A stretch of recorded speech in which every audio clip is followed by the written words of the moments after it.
আজকের আজকের আজকের যে যে আমাদের লাইভ সেশন যেটার নাম দেওয়া হয়েছে রাকিব মিড আব- টার্ম কন। আবার আব- রাকিব আবার আবার শুরু করো, কেবল রেকর্ডিং দিচ্ছে, আবার শুরু করো। সালাম আলাইকুম, শুভ সন্ধ্যা সবাইকে। আজকের আমাদের লাইভ সেশনে সবাইকে স্বাগতম। আহ, প্রতিনিয়তর মতোই আজকে আমাদের সেশনটা আমরা কিছুটা স্পেশাল চিন্তা করতে পারি বা স্পেশাল বলতে পারি। আমাদের আজকের সেশনে আমরা নাম দিয়েছি কনকিউর মিড টার্ম। এখানে আজকের সেশনে আমি মডারেটর হিসেবে যুক্ত আছি আপনাদের সাথে, doctor Saiful Islam Rakib. Mid term mid term pass করেছি যে গত জানুয়ারি 2026-এ, এবং এন্ডোক্রাইনোলজি অ্যান্ড মেটাবলিজম সাবজেক্টে এখন ট্রেনিং অবস্থায় আছি ঢাকা মেডিকেল কলেজে। আজকে আমাদের যে সেশন কনকিউর মিড টার্ম, যে নামে আমরা সেশনটাকে রেখেছি, এটা সর্বদাই কাদের জন্য আগে এটা একটু ক্লিয়ার করে নিই। সেটা হচ্ছে যে মূলত আমরা যারা হচ্ছে যে এখনো মানে মিড এফটিপিএস পার্ট ওয়ান পাশ করেছি, পাশ করে ট্রেনিং 2 বছর হবে এরকম একটা পর্যায়ে আছি। আমাদের মধ্যে একটা ধারণা ছিল একটা সময় যে আমরা মিড টার্ম হচ্ছে যে খুব সহজেই পাশ হয়ে যায়। দেখা যাচ্ছে যে আগের যে ভাইয়ারা হচ্ছে যে পাশ করে গেছে, সিনিয়রদের মুখ থেকে আমরা শুনে এসেছি যে মিড টার্ম পরীক্ষার আগের 1 মাস পরেই পাশ হয়ে যায়।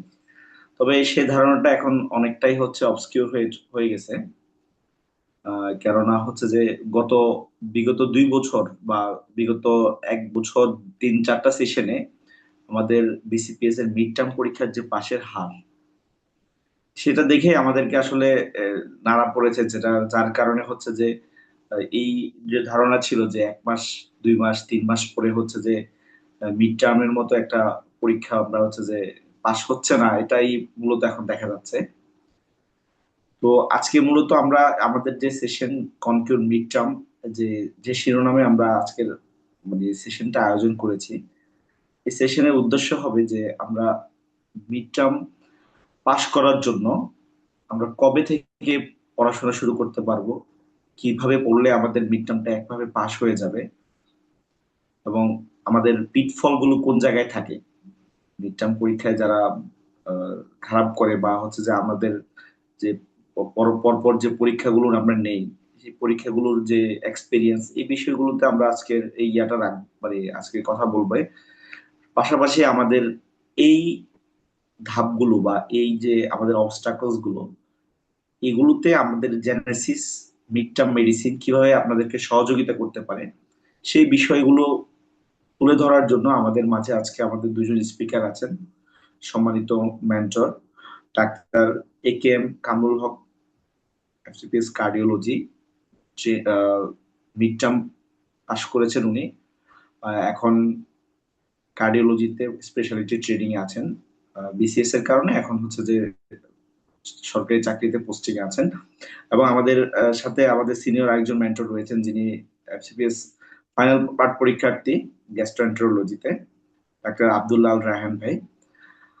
এখন আমি এই মুহূর্তে গুরুত্বপূর্ণ দিক নির্দেশনা এবং হচ্ছে যে যে মিড টার্ম পরীক্ষায় যে আমরা কিভাবে পড়াশোনা করব, বা যে যে জায়গাগুলোতে আমাদের গ্যাপ থেকে যায়, বা যে ধারণাগুলো আমরা মানে ভুল ধারণাগুলো আমরা নিজেদের মধ্যে রাখি, এই বিষয়গুলো নিয়ে এবং আমাদের কারেকশন করার জন্য আমাদের কিভাবে শুরু করতে হবে সেটা বিষয়ে কথা বলার জন্য একটু অনুরোধ করছি ডাক্তার AKM কামরুল হক ভাইকে। ভাই কথা বলবেন এই বিষয়ে। ধন্যবাদ ডক্টর রাকিব ভাইকে। ভাই, আমাকে শোনা যাচ্ছে? জি ভাইয়া, শোনা শোনা যাচ্ছে ভাইয়া। ধন্যবাদ ডক্টর রাকিব ভাই, এবং ধন্যবাদ জেনেসিস মিড টার্মকে আজকের এই মিড টার্ম বিষয়ে একটা গাইডলাইন প্রোগ্রাম আয়োজন করার জন্য। আমার পরিচয় তো ভাই বলে দিলাম। বর্তমানে আমি বিসিএস পোস্টিং এ আছি। এর আগে পোস্টিং এর আগ পর্যন্ত এফসিপিএস ফাইনাল পার্ট কার্ডিওলজিতে ট্রেনিং এ ছিলাম Dhaka medical college and hospital. শুভজি সুন্ত, আমরা যারা আজকে সেশনটা মূলত হচ্ছে তাদের জন্য যারা হয়তো বা আমরা ট্রেনিং এখনো বা মিড টার্ম দিইনি বা সামনে দিব, বা যাদের টার্গেট অনেকের হতে পারে সামনে ডিসেম্বর বা নেক্সট নেক্সট জুন বা তারপরে বা বা মেনলি যারা আমরা এখনো বর্তমানে ট্রেনিং এ আছি তাদেরকে নিয়ে জন্য আজকে সেশনটা, কারণ আমরা অনেকেই আসলে মিড টার্ম সম্বন্ধে জানি না, জাস্ট খালি নামটা শুনে আসছে যে মিড টার্ম একটা এক্সাম, একটা পরীক্ষা হয়। এ আসলে কি কি ধরনের প্যাটার্নটা কি, কিভাবে পড়বো এই জিনিসটা আমরা অনেকেই জানি না। আবার অনেকেই আমরা যারা হয়তোবা যুক্ত থাকবেন, যারা আছেন, যে পার্ট ওয়ান পাস করার আগে আপনার শুনে আসছেন যে এফসিপিএস মিড টার্ম একটা পরীক্ষা হয় এবং পরীক্ষাটা খুবই একদম সহজ, যেটা রাকিব ভাই বললো যে এক সময় আসলে একটা ধারণা ছিল এবং এক সময় দেখাও গেছে যে এটা যে মিড টার্মে পাশের হার 95 to 100% পর্যন্ত ছিল। সেটা হয়তোবা 2022 বা প্রথম যখন শুরু হয় বা 21 এই সালের দিকে। কিন্তু বর্তমান যেটা আসলে হয়, যেমন আমি 2025 সালে জামাতে মিড টার্ম পাস করছি, রাকিব ভাইও তারপরে পাস করছে। ভাই মানে আমরা যেটা দেখছি যে আমাদের সময় যে আসলে মিড টার্মে পাশের হারটা দেখা গেছে যে আহ, আমার সময় ছিল 41%। রাকিব ভাইয়ের বেলায় আসলে পার্সেন্টেজটা আরো কমে গেছে এবং লাস্ট যেটা এক্সাম হচ্ছে সেখানেও আসলে পার্সেন্টেজ 35% বা এরকম ছিল, ঠিক আছে। তো যেটা দেখা গেছে যে আসলে মিড টার্ম ধীরে ধীরে কঠিন হচ্ছে, স্যাররাও এখন আগের মতো অত লিবারেল না, এখন ওইভাবে মার্ক দিচ্ছে না, আপনার পড়েই আসলে জেনেই কিন্তু মিড টার্মটা পাস করতে হবে। আর এই পাস করার জন্য বা মিড টার্ম প্রিপারেশনের জন্য আপনার একটা প্রপার একটা গাইডলাইন দরকার, সেটা আজকে আমরা একটু ট্রাই করব। প্রথমে একটু আসি যে মিড টার্মে আসলে এক্সাম সিস্টেমটা কিরকম। আমরা তো পার্ট ওয়ান যারা পরীক্ষা দিয়েছে সেটা আমরা জানি যে পার্ট ওয়ানটা মেইনলি হচ্ছে এসবিএ বেস্ট ছিল। কিন্তু মিড টার্মের ক্ষেত্রে আমাদের এখানে দুইটা সেগমেন্ট থাকে। একটা হচ্ছে প্রথমে রিটেন, আর একটা হচ্ছে আপনার অস্কি। এই রিটেনের মধ্যে আমাদের এসবি আছে, এসিকিউ আছে। এসবি আমাদের একদিনে হয়, যেটা আমাদের 50 কোশ্চেন 2 মার্কস। এটা আপনার পার্ট ওয়ান এর মতোই, আপনি যেভাবে পড়াশোনা সেভাবে, তবে এখানে কোশ্চেন প্যাটার্নটা একটু আলাদা, ঠিক আছে। এখানে আগে হয়তো পার্ট ওয়ানে আপনাদের একটু জাস্ট সিনিয়র বেস দিয়ে একটু সহজ কোশ্চেন তো, কিন্তু এখানে আপনার বিভিন্ন ধরনের প্যাথোলজি রিলেটেড কোশ্চেন থাকতে পারে বা যতটুকু হার্ড করা যায় সেই ধরনের কোশ্চেন গুলো কিন্তু থাকে। আর ডে টু সেকেন্ড দিনে আপনাকে এসিকিউ থাকে। এসিকিউ এখানে টোটাল 20টা কোশ্চেন থাকে। 20টা কোশ্চেন, প্রত্যেকটা কোশ্চেন আছে 5 মার্ক করে, ঠিক আছে। এখানে 20টা কোশ্চেনকে আবার 4টা পোর্শনে ভাগ করে, ঠিক আছে। তাহলে এই যে টোটাল আমাদের 100 মার্ক, 100 এবং 100 টোটাল হচ্ছে 200 মার্ক। এই 200 মার্কের উপরে কিন্তু আপনার পাস মার্কটা নির্ভর করে, পাস মার্ক মানে দুইটা মিলে আপনার পাস করতে হয়, এবং পাস মার্কটা হচ্ছে আপনার সেই 60%, মানে 120। আপনি যদি হয় যে আপনি এসবি তে খুব ভালো করলেন, ভালো করে 75 to 80 পেলেন, বাট রিটেনে আপনি 40 পেলেন, আপনি পাস হয়ে যান, মানে আপনাকে দুইটা মিলে 120 পেলেই পাস। আপনি টার্গেট থাকতে হবে 120। আচ্ছা, এই যে আপনার রিটেন টা হয়ে গেল, রিটেন পরীক্ষায় পরেই যেটা হয় যে আপনি রিটেন পাস করলে যে আপনি মিড টার্ম পাস করে গেলেন সেটা কিন্তু না। রিটেনের পরে আপনার আরেকটা সেগমেন্ট আপনার ওয়েট করতেছে, সেটা হচ্ছে আপনার অস্পি এবং অস্কি। মানে অস্পি এবং অস্কি পরীক্ষা তারাই দিবে যারা রিটেনে পাস করবে, ঠিক আছে। তার মানে কি আপনার হয়তোবা মিড টার্ম পরীক্ষার্থী আপনার 600 থেকে 700, এখান থেকে একটা আপনার ছাঁকনি প্রক্রিয়া দেখলেন যে আপনার রিটেনে পাস করলো 300 থেকে 400, ও 300 থেকে 400 কে নিয়ে কিন্তু অস্পি এবং অস্কি হবে, এবং পরবর্তীতে অস্পি এবং অস্কিতে যারা পাশ করবে তারা কিন্তু ফাইনালি মিড টার্ম উত্তীর্ণ হয়ে গেল, এবং দেখা গেছে যে ওই অস্পি অস্কিতেও ফেলের হার বা বলেন অনেক, ঠিক আছে। আবার রিটেনের ক্ষেত্রেও কিন্তু আপনার ফেলের হার অনেক, কারণ আমরা রিটেনটাকে অনেক সময় গুরুত্ব দেই না, গুরুত্ব না দেওয়ার কারণেই কিন্তু আমাদের এই ফেলের হারটা বেড়ে যাচ্ছে ধীরে ধীরে, ঠিক আছে। আচ্ছা, তাহলে অসপি যদি আসি, অসপি আমাদের এখানে 10টা স্টেশন থাকে, প্রত্যেকটা হচ্ছে 5 মার্ক। মনে করেন 5 মার্ক, এবং প্রত্যেকটা স্টেশনের মিনিট হচ্ছে 5 মিনিট করে, তাহলে 5 মিনিট 5 মার্ক এবং 10টা স্টেশন, এটা হচ্ছে আমাদের অসপি। অসপি সিস্টেমটা আপনারা জানেনই, এই যেভাবে আপনারা করে আসছেন এমবিবিএস লেভেলও আপনার যেভাবে অসপি পরীক্ষাগুলো দিয়েছেন, এখানেও সেভাবে অসপি পরীক্ষাগুলো হয়। আর অসকি হচ্ছে আপনার এখানে 5টা স্টেশন থাকবে, একটা হচ্ছে 10 মার্কস করে, 10 মার্কস এবং 10 মিনিটস, ঠিক আছে। মানে যত কত মিনিট সেকেন্ড। তাহলে এই যে অসপি এবং অসকি দুইটা মিলে হচ্ছে 50-50, টোটাল 100 মার্কের পরীক্ষা হবে আপনার।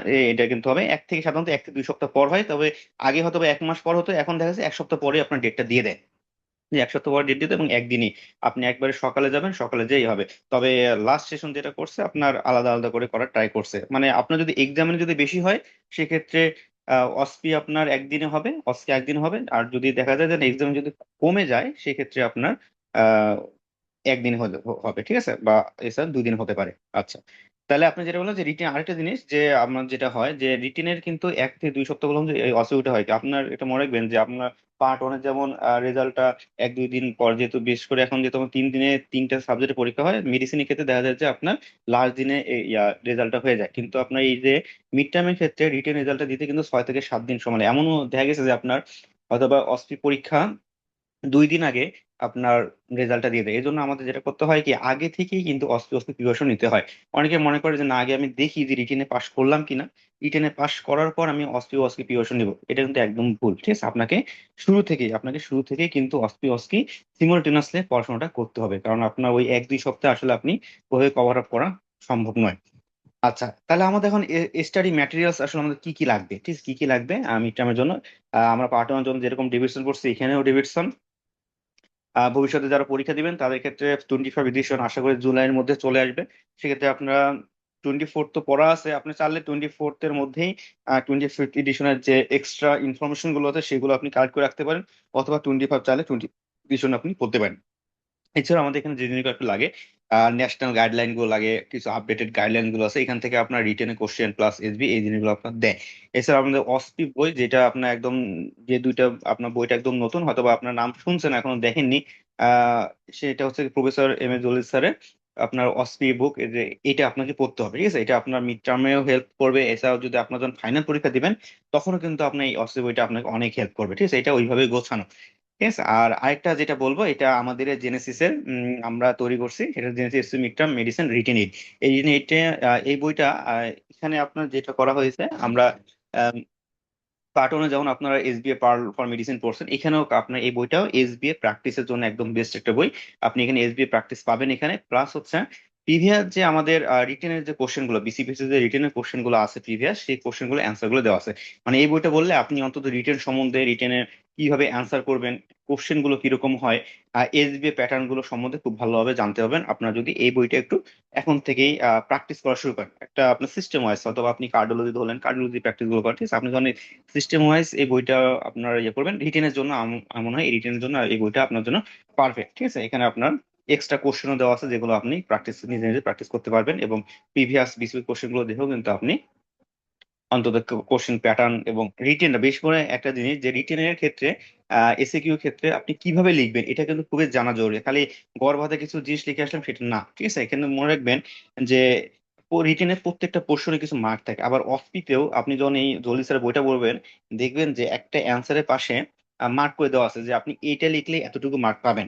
ধরেন একটা আপনি ইনভেস্টিগেশন আপনি জাস্ট লিখলেন সিবিসি, বা ইনভেস্টিগেশন লিখলেন যে ইএসআর। ঠিক আছে, এই যে শর্টকাটে লিখলেন, বা এই শর্টকাট লেখার কারণে কিন্তু, বা চেস্ট এক্সরেতে শুধু সি এক্স দিলেন, এক্ষেত্রে শর্টকাট লেখার কারণে কিন্তু আপনি যদি ওখানে মার্ক থেকে 0.5 যদি থাকে, আপনি ওখানে মার্ক পাবেন কিন্তু 0.25। তার মানে কি 0.25 কিন্তু মার্ক আপনার কেটে গেল।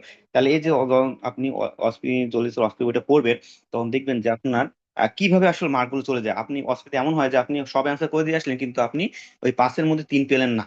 না পাওয়ার একটাই কারণ যে এরকম যে আপনি হয়তোবা সারা যে কয়টা চাচ্ছে বা যেগুলো ইম্পর্টেন্ট সেগুলো আপনি লিখতেছেন না, বা আপনি এই যে জিনিসগুলো বেশি শর্ট ফর্মে লিখে ফেলছে, যার কারণে কিন্তু মার্ক গুলো কেটে যায়। ঠিক আছে, তাই তাই বলবো যে অস্থির বই আপনারা প্রিপারেশন ক্ষেত্রে এখন থেকে আপনি কাছে রাখেন। আর শেষ মুহূর্তে একবারে প্রিপারেশন না থেকে আপনি এখন থেকে একটু একটু করে, এখন অত বেশি না করে একটু একটু করে পড়েন। যেহেতু আপনারা রেগুলার ওয়ার্ডে যান, ঠিক আছে, ওয়ার্ডে যে রুগী দেখেন, ওই রুগী দেখতে দেখতে আপনি যে রুগীটা দেখলেন বা সিস্টেমটা দেখলেন, হয়তো গ্যাস্ট্রোএন্টারোলজি আপনি একটা সিস্টেমের একটা রুগী দেখলেন, আর সাথে সাথে একটু অস্থির থেকেও আপনি চাইলেই কিন্তু ওই জিনিসগুলো একটু অস্থিগুলো একটু দেখে নিতে পারেন। এটা আপনারই ভবিষ্যতে পড়ার ক্ষেত্রে অনেক হেল্প হবে। তাহলে আমার মনে হয় ম্যাটেরিয়ালস এই জিনিসগুলো আপনার থাকলেই হবে। এছাড়াও আপনারা আমাদের জেনেসিস থেকে হিস্ট্রি টেকিং আপনার, আমি পরবর্তীতে আলোচনা করতেছি যে অস্কিতে আমাদের হিস্ট্রি টেকিং থাকে, কাউন্সেলিং থাকে, আইওই থাকে, এই জিনিসগুলো কিন্তু আমরা প্রসিডিউর থাকে, এই জিনিসগুলো আমাদের বই আছে, মিড টার্ম বের করছে, সেই বইগুলো আপনারা কাছে রাখতে পারেন। যে আপনার ডেইলি যখন আপনি ওয়ার্ডে যাবেন, ওয়ার্ডের সাথে সাথে ওই বই দেখে দেখে আপনি যখন ওই ইয়া একটু পেশেন্টকে আপনি কাউন্সিলিং করলেন বা হিস্ট্রি যদি ওইভাবে নিতে পারেন, দেখবেন যে আপনার পরবর্তীতে মিড টার্মটা অনেকটা সহজ হয়ে যাবে। তাহলে এখন থেকে আপনারা আসলে কি করবেন, এখন থেকে আপনারা হোয়াট টু ডু নাও। এখন হচ্ছে আপনারা জানেন যে আমরা প্রথম 2 বছর আমাদের কোর মেডিকেল ট্রেনিং, আপনি ট্রেনিংটা প্রপারলি করেন। এবং প্রপারলি আপনি কখন হবে, যে আপনি ধরেন একটা পেশেন্ট দেখতেছেন, আপনি ওটা একটু স্ট্রাকচার ওয়েতে যান। ঠিক আছে, যেমন ধরেন আপনার, আমাদের কি হয়, একদিন অ্যাডমিশন হয়, অ্যাডমিশনের পরের দিন পোস্ট অ্যাডমিশনে কিন্তু আমাদের নিউ পেশেন্ট গুলো থাকে। তার নিউ পেশেন্ট গুলোতে আপনি জাস্ট একটু স্ট্রাকচার ওয়েতে তার হিস্ট্রিটা নেন। ঠিক আছে, আপনি যদি একটু স্ট্রাকচার ওয়েতে হিস্ট্রি নেন, তাহলে কিন্তু আপনার হিস্ট্রিটা একটা কমপ্লিট হয়ে যাচ্ছে সাথে সাথে। ঠিক আছে, তারপর আপনি ওই রোগীর একটা সিস্টেম এক্সামিনেশন করেন। ধরুন আপনার একটা গ্যাস্ট্রোল পেশেন্ট, আপনি অ্যাবডোমিনাল এক্সামিনেশনটা করে ফেলেন। এই যে অ্যাবডোমিনাল এক্সামিনেশনটা করে ফেললেন, এটাই কিন্তু আপনার মিড টার্মে আপনার অস্কিতে চলে আসে, যে এক্সামিনেশন চলে আসে, আপনি একদম এক্সামিনেশন করে ফেলেন, ঠিক আছে। তারপর আপনার জানেন যে যারা ডিএমসি তে আছেন, আপনাদের গ্রাউন্ড রাউন্ড ডিএমসি বা সোহরাওয়ার্দী বা সোনো যেখানে থাকে না কেন, দেখবেন যে আপনার গ্রাউন্ড রাউন্ড হয়, জার্নাল ক্লাব প্রেজেন্টেশন হয়, কিন্তু সিএমই হয়, এগুলো অ্যাটেন্ড করেন। এই যে গ্রাউন্ড রাউন্ডে, বিশেষ করে ডিএমসি তে আমি যে ছিলাম, গ্রাউন্ড রাউন্ডে দেখবেন যে এমন এমন সুন্দর সুন্দর কেস কিছু থাকে, যেগুলো কিন্তু আপনার মানে আপনি গ্রাউন্ড যখন থাকবেন, আপনার কিন্তু ইয়াটারও নলেজটা আরো বেড়ে যাবে। এখানে বিভিন্ন স্যাররা তাদের এই জিনিসগুলো শেয়ার করে, ঠিক আছে? তখন দেখবেন যে ওখান থেকে আপনি অনেক কিছু পারলে ওখানে পেয়ে যাচ্ছেন, ঠিক আছে। এবং দেখবেন যে ওই জিনিসগুলো কিন্তু স্যাররা, যে আনকমন যে কেসগুলো প্রেজেন্টেশন হয়, এই কেসগুলো থেকে কিন্তু স্যাররা অনেক কোশ্চেন করে, ঠিক আছে। তাই অবশ্যই আপনার গ্রাউন্ড রাউন্ড, জানা ক্লাব গুলোতে গেলে আপনি আপডেটেড যে গাইডলাইন গুলো আপনি ওখানে পাবেন, ঠিক আছে। এই যেগুলো প্রেজেন্টেশন করা হয় সিএমই, এগুলো আপনার অবশ্যই অবশ্যই অ্যাটেন্ড করবেন। এগুলো করলে দেখবেন যে আপনার জানার ক্ষেত্রটা অনেক কিছু পেয়ে যাচ্ছে। এছাড়া এরপর আপনাকে স্টেপ ওয়াইজ কিন্তু মিড টার্মের জন্য আপনি প্রিপারেশন নিবেন, ঠিক আছে। তাহলে যেটা বললাম যে আপনার ডিউরিং ট্রেনিং পিরিয়ডে আপনি এই কাজগুলো অবশ্যই করবেন, যে আপনি রুগী তো দেখতেছেন, আলটিমেটলি আমাদের তো রুগী দেখাই লাগে, ঠিক আছে। রুগী দেখাই লাগে, আপনি রুগীটাকে জাস্ট একটা স্ট্রাকচার ওয়েতে আপনি হিস্ট্রি নেন, প্রয়োজনে তাকে একটু কাউন্সিলিং করেন, এক্সামিনেশন গুলো করেন, নিউরোলজিক্যাল এক্সামিনেশন করেন, অ্যাবডোমিনাল এক্সামিনেশন করেন, দেখবেন যে আপনার মিড টার্ম প্রিপারেশন ওখানেই আপনার 60 to 70% হয়ে যাচ্ছে। বাকিটা যে রিটেনের জন্য প্রিপারেশন, সেটা আপনি ডিভিশন করলেই কিন্তু হয়ে যাবে। আচ্ছা, হাউ টু প্রিপেয়ার ফর অস্ট্রিয়ান অস্কি, তাহলে এবার চলে আসি। আমরা তো রিটেন বা ইয়াটা জানলাম, ঠিক আছে। আমরা জানলাম যে রিটেন বা কিভাবে নিব, যে এসবি এবং এসএকিউ, সাধারণ ডিভিশন বেসে। আর এমনিতে এখন আমরা অস্ট্রিও অস্কিটা আসলে কিভাবে ইয়ে করব। দেন এই অস্ট্রি এবং অস্কি কিন্তু আপনাকে প্রিপারেশনটা রিটেনের সাথে সাথে আপনি নিতে পারবেন কিভাবে। ধরুন আপনি গ্যাস্ট্রোএন্টারোলজি পড়লেন, ঠিক আছে, বা গ্যাস্ট্রো টপিক পড়লেন বা নিউরোলজি টপিকসটা পড়লেন। আপনি ওই টপিকসটা পড়ার সাথে সাথে আপনি জলিল স্যারের অস্ত্রি বইটা পড়েন। অস্ত্রি বইটা যখন আপনি পড়তে যাবেন, তখন দেখবেন যে সিস্টেম ওয়াইজ জিনিসগুলো আপনি একটু বের করে ফেলেন, ঠিক আছে? আপনি যদি বিভিন্ন গ্রুপে যদি অ্যাড থাকেন, গ্রুপে দেখবেন যে অনেকেই কি করে, জোল স্যারের বইটা কিন্তু ভাগ ভাগ করে অনেকেই পিডিএফ তৈরি করছে। আপনি এগুলো একটু কালেক্ট করে ট্রাই করেন, ঠিক আছে। বা যারা এবার মিড টার্ম দিয়ে বা সামনে মিড টার্ম দিয়ে, তাদের সাথে আপনি যদি নক করেন, দেখবেন যে তারা আপনার কিন্তু এই জিনিসগুলো দিয়ে দিবে। যে আপনার সিস্টেম ওয়াইজ গ্যাস্ট্রোর জন্য আপনাদের যে 20-25টা বা 30টা যে ইয়ে আছে, সেগুলো আলাদা পিডিএফ, নিউরোর জন্য আলাদা পিডিএফ, এরকম পিডিএফ আপনি পাবেন জলি স্যারের বইতে। এই পিডিএফ গুলো আপনি কালেক্ট করেন। তাহলে আপনি যদি ধর নিউরোলজি আপনি টপিকসটা পড়তেছেন, ডেভিডসন পড়ার পরে আপনি সাথে সাথে ওই অস্থি ওই কোশ্চেন গুলো আপনি সলভ করেন। আর আর ওই রিলেটেড অস্কি হচ্ছে কি, ওই অস্কি হচ্ছে আপনি নিউরোলজিক্যাল এক্সামিনেশন করেন, ঠিক আছে। তাহলে এই জিনিসগুলো আপনি তো সিমultaneously আপনি প্রিপারেশন নিতে পারবেন, ঠিক আছে। চ্যাপ্টার ওয়াইজ অস্কি সলভ, যেটা বললাম যে আপনি চ্যাপ্টার অস্কি সলভ গুলো করেন, আর নিজে নিজে অবশ্যই প্র্যাকটিস করবেন, ঠিক আছে। ডেইলি বেসিসে আপনি কিছু কিছু প্র্যাকটিস করেন। যেমন যেটা বললাম যে আপনার ওই যে রিটেন 8 বই থেকে আপনি এসবি প্র্যাকটিস করতে পারেন, বা এসিকিউ গুলো দেখতে পারেন, ঠিক আছে। এরকম আপনার ডেইলি বেসিস প্র্যাকটিস করবেন। আবার এই ওয়ার্ডে গিয়ে আপনি এক্সামিনেশনটা প্র্যাকটিস করলেন।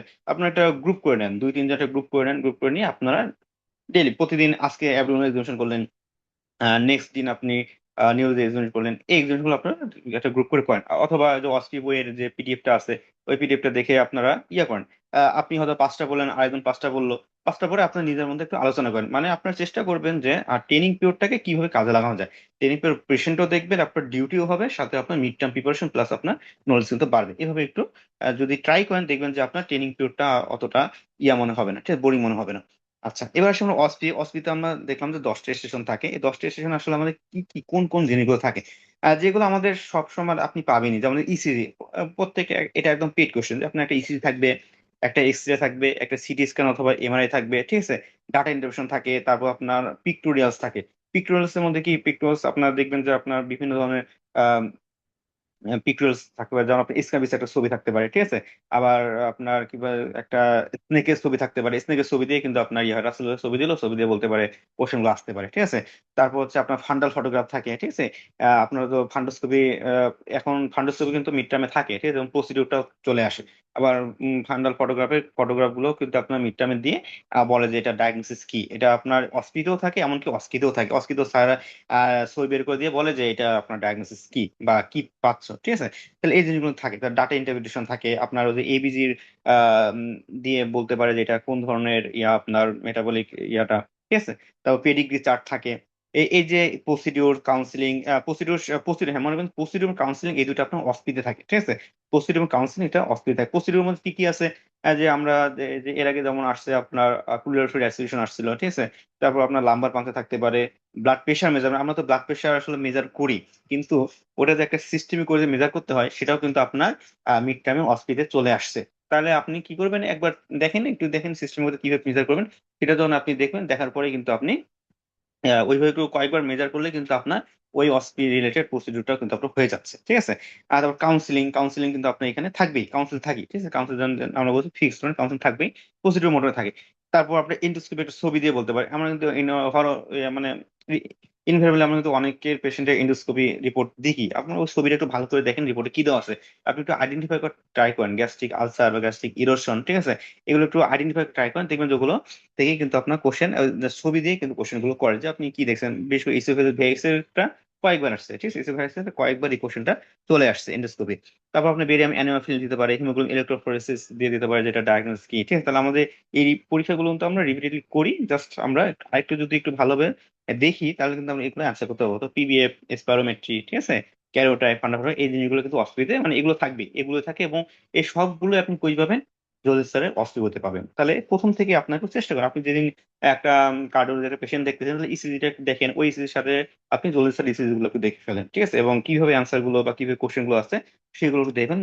আশা করি তাহলে আপনার ওই ইসিজিটাও কিন্তু আপনার হয়ে গেল সাথে সাথে, ঠিক আছে। তাহলে অস্পি রিলেটেড এই কোশ্চেন গুলো বা এই টপিকস গুলো থেকেই কোশ্চেন থাকবে, এর মধ্যে ECG, X ray, CT scan, pictorials, fundal বা ডাটা ইন্টারপ্রিটেশন এগুলো মাস্ট আপনার থাকবেই।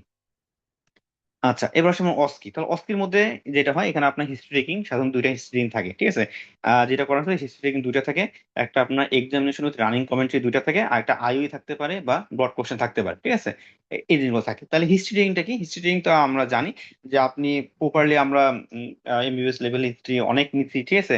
আমরা সে সময় চিন্তা করতাম যেন ওয়ার্ডে গেলে সারা গেলেই খালি বিশেষ করে থার্ড ইয়ারে গেলেই খালি বলতো যে হিস্ট্রি নাও, হিস্ট্রি নাও। এই দেখেন ওই যে হিস্ট্রি, ওই হিস্ট্রি কিন্তু এখনো পর্যন্তই আছে, ঠিক আছে। এবং আপনার আপ টু ফাইনাল পার্ট পর্যন্ত কিন্তু আপনার হিস্ট্রি নিতেই হবে। তাহলে এই যে হিস্ট্রি টেকিং, আপনার এই হিস্ট্রি টেকিং এর কিন্তু কিছু প্রপার কিছু ইয়ে আছে যে আপনি আসলে কিভাবে নেবেন, কোন কোশ্চেন গুলো আপনি করবেন, ঠিক আছে। এটার জন্য যেটা বললাম যে আমাদের মিড টার্ম থেকে একটা হিস্ট্রি টেকিং একটা বই বের করা হয়, বই আছে, আপনার চাইলে এখন থেকেই সেই হিস্ট্রি টেকিং বইটা নিয়ে আপনি প্র্যাকটিস করতে পারেন, ঠিক আছে। তাহলে কি আমাদের দুইটা হিস্ট্রি টেকিং থাকবে এবং প্রত্যেকটা দেখেন এখানে 10 মার্কস, ঠিক আছে।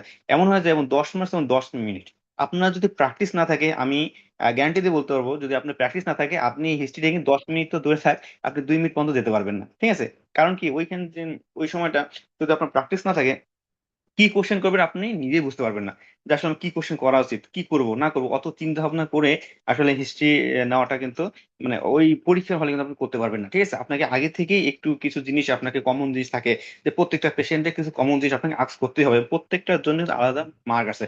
আপনি হিস্ট্রি টেকিং এর ক্ষেত্রে হয়তো 20 থেকে 25টা পয়েন্ট স্যারদের কাছে একটা ইয়ে করা থাকে, নোট করা থাকে, এবং স্যার কিন্তু ওগুলোতে টিক চিহ্ন দেয় যে আপনি এটা টাচ করলেন কিনা। তাই আপনি যে উল্টা পাল্টা কোশ্চেন করে যে খালি মনে করেন যে আপনি উল্টোপাল্টা কোশ্চেন করে 5-6 মিনিট আমি ব্যয় করে ইয়ে করবো, আম, যে হয়ে গেল, সেটা কিন্তু না। প্রত্যেকটা আপনি টাচ করতেছেন কিনা সেই জিনিসটা কিন্তু আপনার স্যাররা মার্কিং করে। আপনি যদি কোনো জিনিস টাচ না করেন স্যার কিন্তু সেটা মার্কিং করবে না, এবং আপনার যে 10-এর মধ্যে 6 পেতে হবে সেটা আপনি পাবেন না। যেটা বলবো যে আপনি হিস্ট্রি এর ক্ষেত্রে এখন থেকেই আপনি চাইলে মিড টার্মে জেনেসিস বইটা নিয়ে আপনি টিচিং এ প্র্যাকটিস করতে থাকেন, এখন থেকে প্র্যাকটিস করতে থাকেন এবং জিনিসগুলোকে নিজের মতো করে একটু সহজ করে নেন। এছাড়াও আপনার যখন জেনেসিসের সাথে থাকবেন, ওয়াসপি ব্যাচ বা লং ব্যাচে থাকবেন, আপনি হিস্ট্রি এর আলাদা ক্লাস থাকবে, এবং সেই ক্লাসগুলোতে আরো সুন্দর করে আমরা সাজায় আরো গোছায় দিই, যাতে আপনার পরীক্ষাতে হেল্প হয়, এবং দেখবেন যে যেভাবে আমরা গোছায় দিই সেইভাবে যেন আপনি ডেলিভার করতে পারবেন, এবং হিস্ট্রি এ আপনি 10-এর মধ্যে 8-9 ইনশাল্লাহ পাবেনই, ঠিক আছে। আচ্ছা, আর হিস্ট্রি এ যেটা করে যে আপনার 10 মিনিট, ঠিক আছে, এখানে সাধারণত স্যাররা এটা গত কয়েক সেশনতে যেটা করতেছে যে আপনার সাত প্রায় 7 মিনিট হচ্ছে আপনি হিস্ট্রি এর উপর দেয়, বাকি যে 3 মিনিট থাকে 3 মিনিটে স্যার আবার বিভিন্ন ধরনের ওই রিলেটেড ধরেন আপনার একটা কোনিক প্যানক্রিয়াটাইটিস, যেমন আমার সময় কোনিক প্যানক্রিয়াটাইটিস একটা হিস্ট্রি নিতে বলছিল। মানে হিস্ট্রি আসলে এরকম যে একটা পেশেন্ট আপনার কোনিক ডায়রিয়া বা সরি অ্যাবডোমিনাল পেন, ওখানে রিকারেন্ট অ্যাবডোমিনাল পেন নিয়ে আসছিল, ঠিক আছে। তাহলে আপনি আর কি কি ইয়া করবেন, মানে আপনার কি বলে আপনার কি কি হিস্ট্রি নেবেন। তাহলে হিস্ট্রি নেওয়ার পরে স্যার আমাকে কয়টা এরপরে বলছিল যে এরপরে তুমি কি কি ইনভেস্টিগেশন করবা। একটা এক্সরে দেখাইছিল কোন প্যানক্রিয়াটাইটিস এর ক্যালসিফিকেশন, একটা এক্সরে দেখাইছিল, বলছিল যে এটা ডায়াগনোসিস কি, আর কি কি তুমি ইয়ে করতে পারবা, ইনভেস্টিগেশন করতে পারবা, এই জিনিসগুলো থাকে। তাহলে কি ওইখানেও আপনার আইওই বা আপনার কিছু কোশ্চেন কিন্তু স্যাররা ওই হিস্ট্রি করা শুরু করছে এখন, ঠিক আছে। এখন এই জিনিসগুলো ইয়ে করতে 7 মিনিট হিস্ট্রি, আর বাকি 3 মিনিট হচ্ছে আপনার স্যারদের কিছু কোশ্চেন দেয়, সেগুলো আপনি অ্যান্সার করতে হবে। এগুলো মিলে আপনার টোটাল 10 মিনিট এবং 10 মার্কস। আপনি যদি এমন হয় যে হিস্ট্রি নিয়ে আপনার পুরো 10 মিনিট চলে গেল, বাকি যদি কোশ্চেন গুলো না করে, তাহলে কিন্তু আপনার বা কোশ্চেন করার যদি সহজ সময় যদি না পান তাহলে কিন্তু দেখা গেল যে আপনার ওই মার্কগুলো আপনার হারিয়ে যাচ্ছে। আচ্ছা, এবার আসে আমরা এক্সামিনেশন রানিং কমিটি। তাহলে এখানে আপনি এক্সামিনেশন করবেন আপনার এখানে সাধারণত যে এক্সামিনেশন থাকে, অ্যাবডোমিনাল এক্সামিনেশন আসছে, নিউরোলজিক্যাল এক্সামিনেশন এর আগে আসছে। নিউরোলজি কিন্তু অনেকগুলো তো ভাগ আছে, upper limb, lower limb, cranial nerve, ঠিক আছে। তারপর হচ্ছে আপনার সেরেব্রাল ফাংশন বা সেরেব্রাল যে ইয়াগুলো আছে সেগুলা থেকেও আপনার কোশ্চেন আসছিল। তারপর আপনার রিউমাটোলজিক্যাল এক্সামিনেশন গুলো আসে। তারপর হচ্ছে আপনার রেসপিরেটরি সিস্টেম এক্সামিনেশন, তারপর হচ্ছে কার্ডিওভাস্কুলার সিস্টেম এক্সামিনেশন, এই জিনিসগুলো কিন্তু আসে। আহ, আপনার কাছে একটা নতুন ওয়ার্ড যেটা মনে হতে পারে যে রানিং কমেন্ট্রি বলতে কি বোঝাচ্ছে। রানিং কমেন্ট্রি বলতে হচ্ছে আপনি যে এক্সামিনেশন গুলো করতেছেন সেগুলো আপনার মুখে মুখে বলা। ধরেন আপনি একটা পেশেন্টের জেনারেল এক্সামিনেশন করতেছেন, তাহলে আপনি এখানে প্রথমে তো আপনি পেশেন্টের কাছ থেকে আপনার অনুমতি নিলেন, পারমিশন নেওয়ার পরে আপনি ইয়ে করলেন, ওই কথাগুলোই আপনার মানে আপনি যখন এক্সামিনেশন করবেন সাথে সাথে বলে দেওয়া যে আপনি now I am checking anaemia, jaundice, তারপর ইরিমা, ঠিক আছে। তারপর নাও আই এম চেকিং আপনার লিভ লিভ অ্যাডিনোপ্যাথি, মানে এই কথাগুলো আপনাকে মানে যখন আপনি যে কাজটা করতেছেন সেটা আপনি হয়তো আপনি রেসপিরেটরি সিস্টেম এক্সামিনেশন করতেছেন, তো আপনি ইনস্পিরেশন আপনি কি কি পাচ্ছেন, যে আপনার ইনস্পিরেশনের পেশেন্টের যে রিস্ট ইনগ্রোয়িং আছে কিনা, ঠিক আছে? তারপর আপনার এদিকে সরি আপনার চেস্ট ডিফর্মিটি আছে কিনা, ঠিক এই জিনিসগুলো যে আপনি বা কোনো স্কার মার্ক আছে না, এগুলো আপনার সাথে সাথে বলে যাওয়া, এটাই হচ্ছে আপনার এক্সামিনেশন রানিং কমেন্ট্রি, ঠিক আছে। এই জিনিসটা আপনার ওয়ার্ডে যখন এক্সামিনেশন করবেন আপনি প্র্যাকটিস করবেন, ঠিক আছে, সাথে সাথে একটু প্র্যাকটিস করবেন। প্র্যাকটিস করলে দেখবেন যে আপনার এই মানে ওভারঅল মুখে চলে আসবে, ঠিক আছে। আপনি যত বেশি প্র্যাকটিস করবেন তত কিন্তু আপনার এই রানিং কমেন্ট্রিটা তত বেশি স্মুথ হবে।